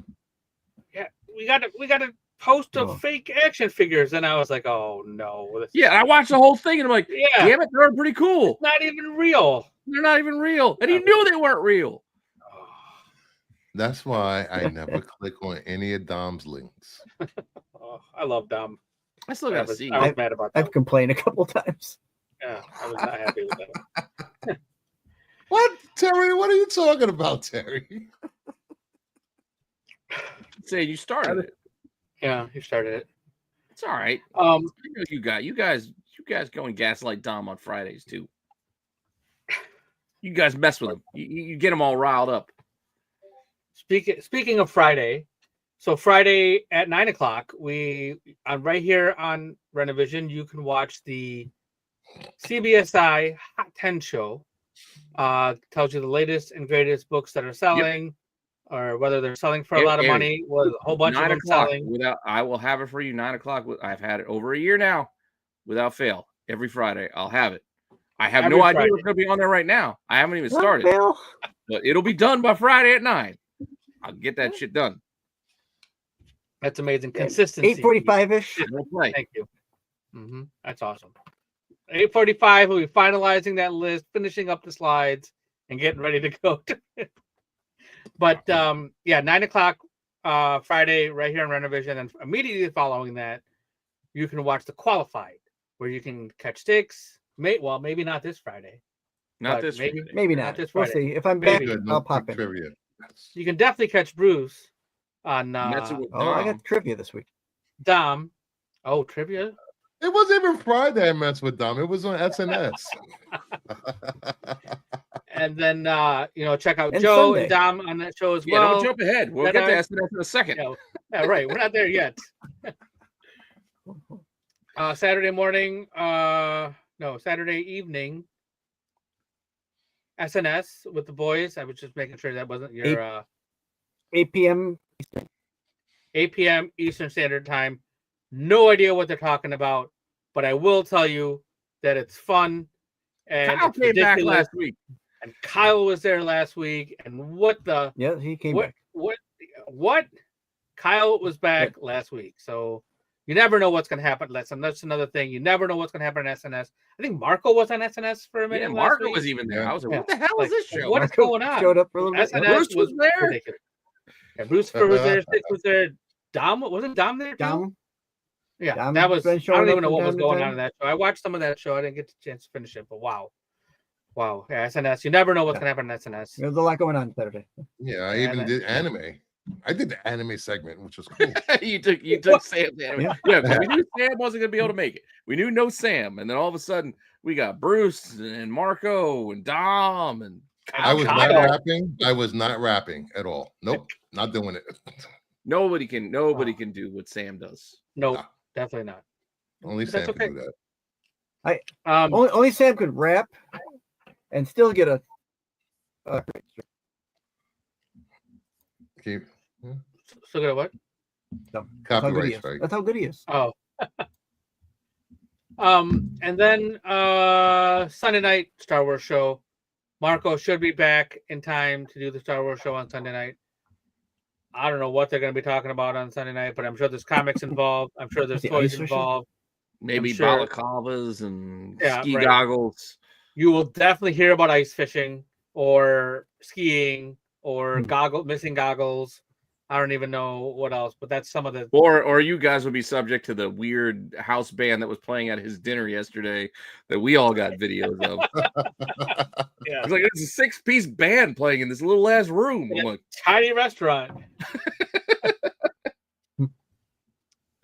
yeah, have fun with that. Yeah, seriously. And then Monday, Pete, We started up all again. the Wednesday watch list, right? Exactly. So what's coming out? What Pete likes? What Pete doesn't like? What Pete is going to buy anyway, whether he likes it or not. That's pretty much what you get from the Wednesday watch list. That's about it. That's exactly what you get. And then And if I'll probably have a Chasing Ghost for you Tuesday if I can get it done. I was going to try to do it this week. I got one. I got a throwback. Ready to go. I just didn't have time this week, so maybe I'll do it for next week. Yeah, this week was kind of crazy. I had another segment planned too this week, and I just couldn't get it done. Because I didn't really. I mean, it's hard. Like I've done Chasing Ghosts over 100 episodes of that show, so I mean, there's only so many books you can talk about. But consider some of the shows I did were 3 years ago. I can look at some of those books again because some of you guys didn't see those Gone episodes. up and gone down. Some of you guys didn't see those episodes when I first started doing this. Like Mhm. back when I had only a couple hundred subscribers, a lot of you weren't here yet, so you might not have seen it. And 3 years ago, things changed. Yeah, so much. Yeah. Books up, down, all around. Books come to market, books get submitted. There's more in the census. Sometimes not as many as you think. Call it. You can call it Chasing Ghost Rewind. Yeah. No, I call Chasing it throwback. Ghost I just got again. throwback. Oh yeah, throwback. Yeah. Throwback. That's good. That's good too. And if you're anywhere near the Southeast Michigan Metro Detroit area, you can come check me out this weekend. I will be at the Great Lakes Comic Con in Warren, Michigan. It's a medium-sized con. And I will be set up there along with the wife. And we're gonna have our booth set up, so it's gonna be pretty fantastic. It's a decent sized show. Demolition and Kevin Eastman are the two names that I remember that are supposed to be there. So that's kind of cool. Demolition. Maybe signed a legend deal with WWE. Future Hall of Famers. Demolition. I'm hoping. Hoping. Yeah, it's gonna be happening. It's Axe and Smash that are gonna be there. Smash. So. No crush. No crush. R.I.P. It's all right. It's okay. Axe and Smash is all you need. Right. So yeah, so I will be there all weekend. It's a Friday, Saturday, Sunday like show this Shemp. time. What's got Shemp? It's just, let's say he ain't a curly. He's Shemp. Anybody else have anything they want to? Yeah, he's not quite Joe. He's not as bad as Joe. No.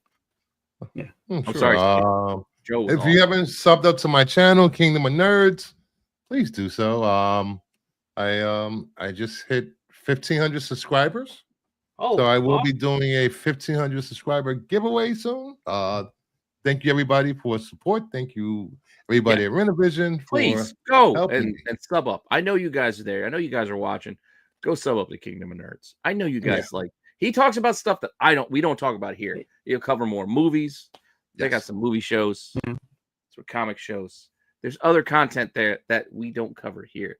Go check it out. It is my mission to get Bruce up to 2K before we hit. I don't know what. I'm kind of targeting Memorial Day because I want to hit 5K by Memorial Day. Ooh. So I want to get Bruce up to 2K by Memorial Day. I also want to get Absolute Geek up to 1K by Memorial Day. So you wrestling fans better join up. And Sticks, you guys just go sub up to Sticks. Watch him play Fortnite, damn it. If you like, I like to play Fortnite. I don't know what if you like you shows that I'm on this channel, they're on my channel too.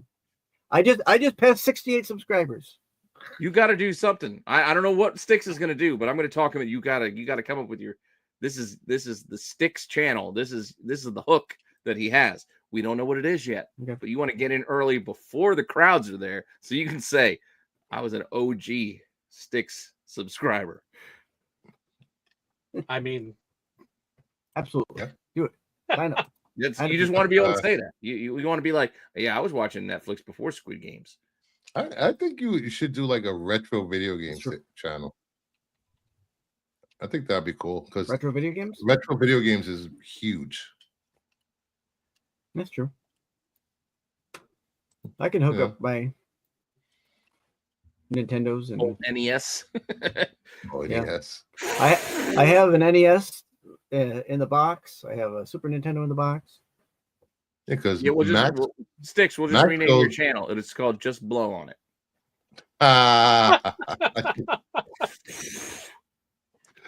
Because Max gets a ton of views just going to video game stores and thrift shops. It might work.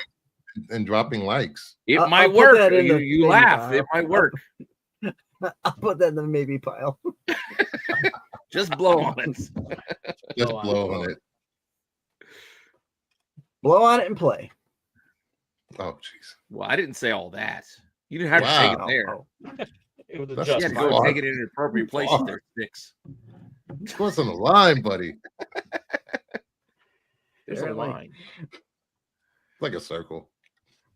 All right. Anyway, I guess we're all good. I guess we're all good. Yeah. Thank you all for hanging out. You know where to find us the rest of the week. And Pete and I will be back here next week, and maybe Marco will be back. You know, maybe if we let him back. Maybe he's off suspension. Yeah, if he's off suspension, we'll let him back. He's suspended. That's why he wasn't here. He's suspended. If he's still on suspension, I will be back next week. Yeah, that would. But thank you all for hanging out. You guys are awesome, and we'll see you all next week. All right. Later. Later.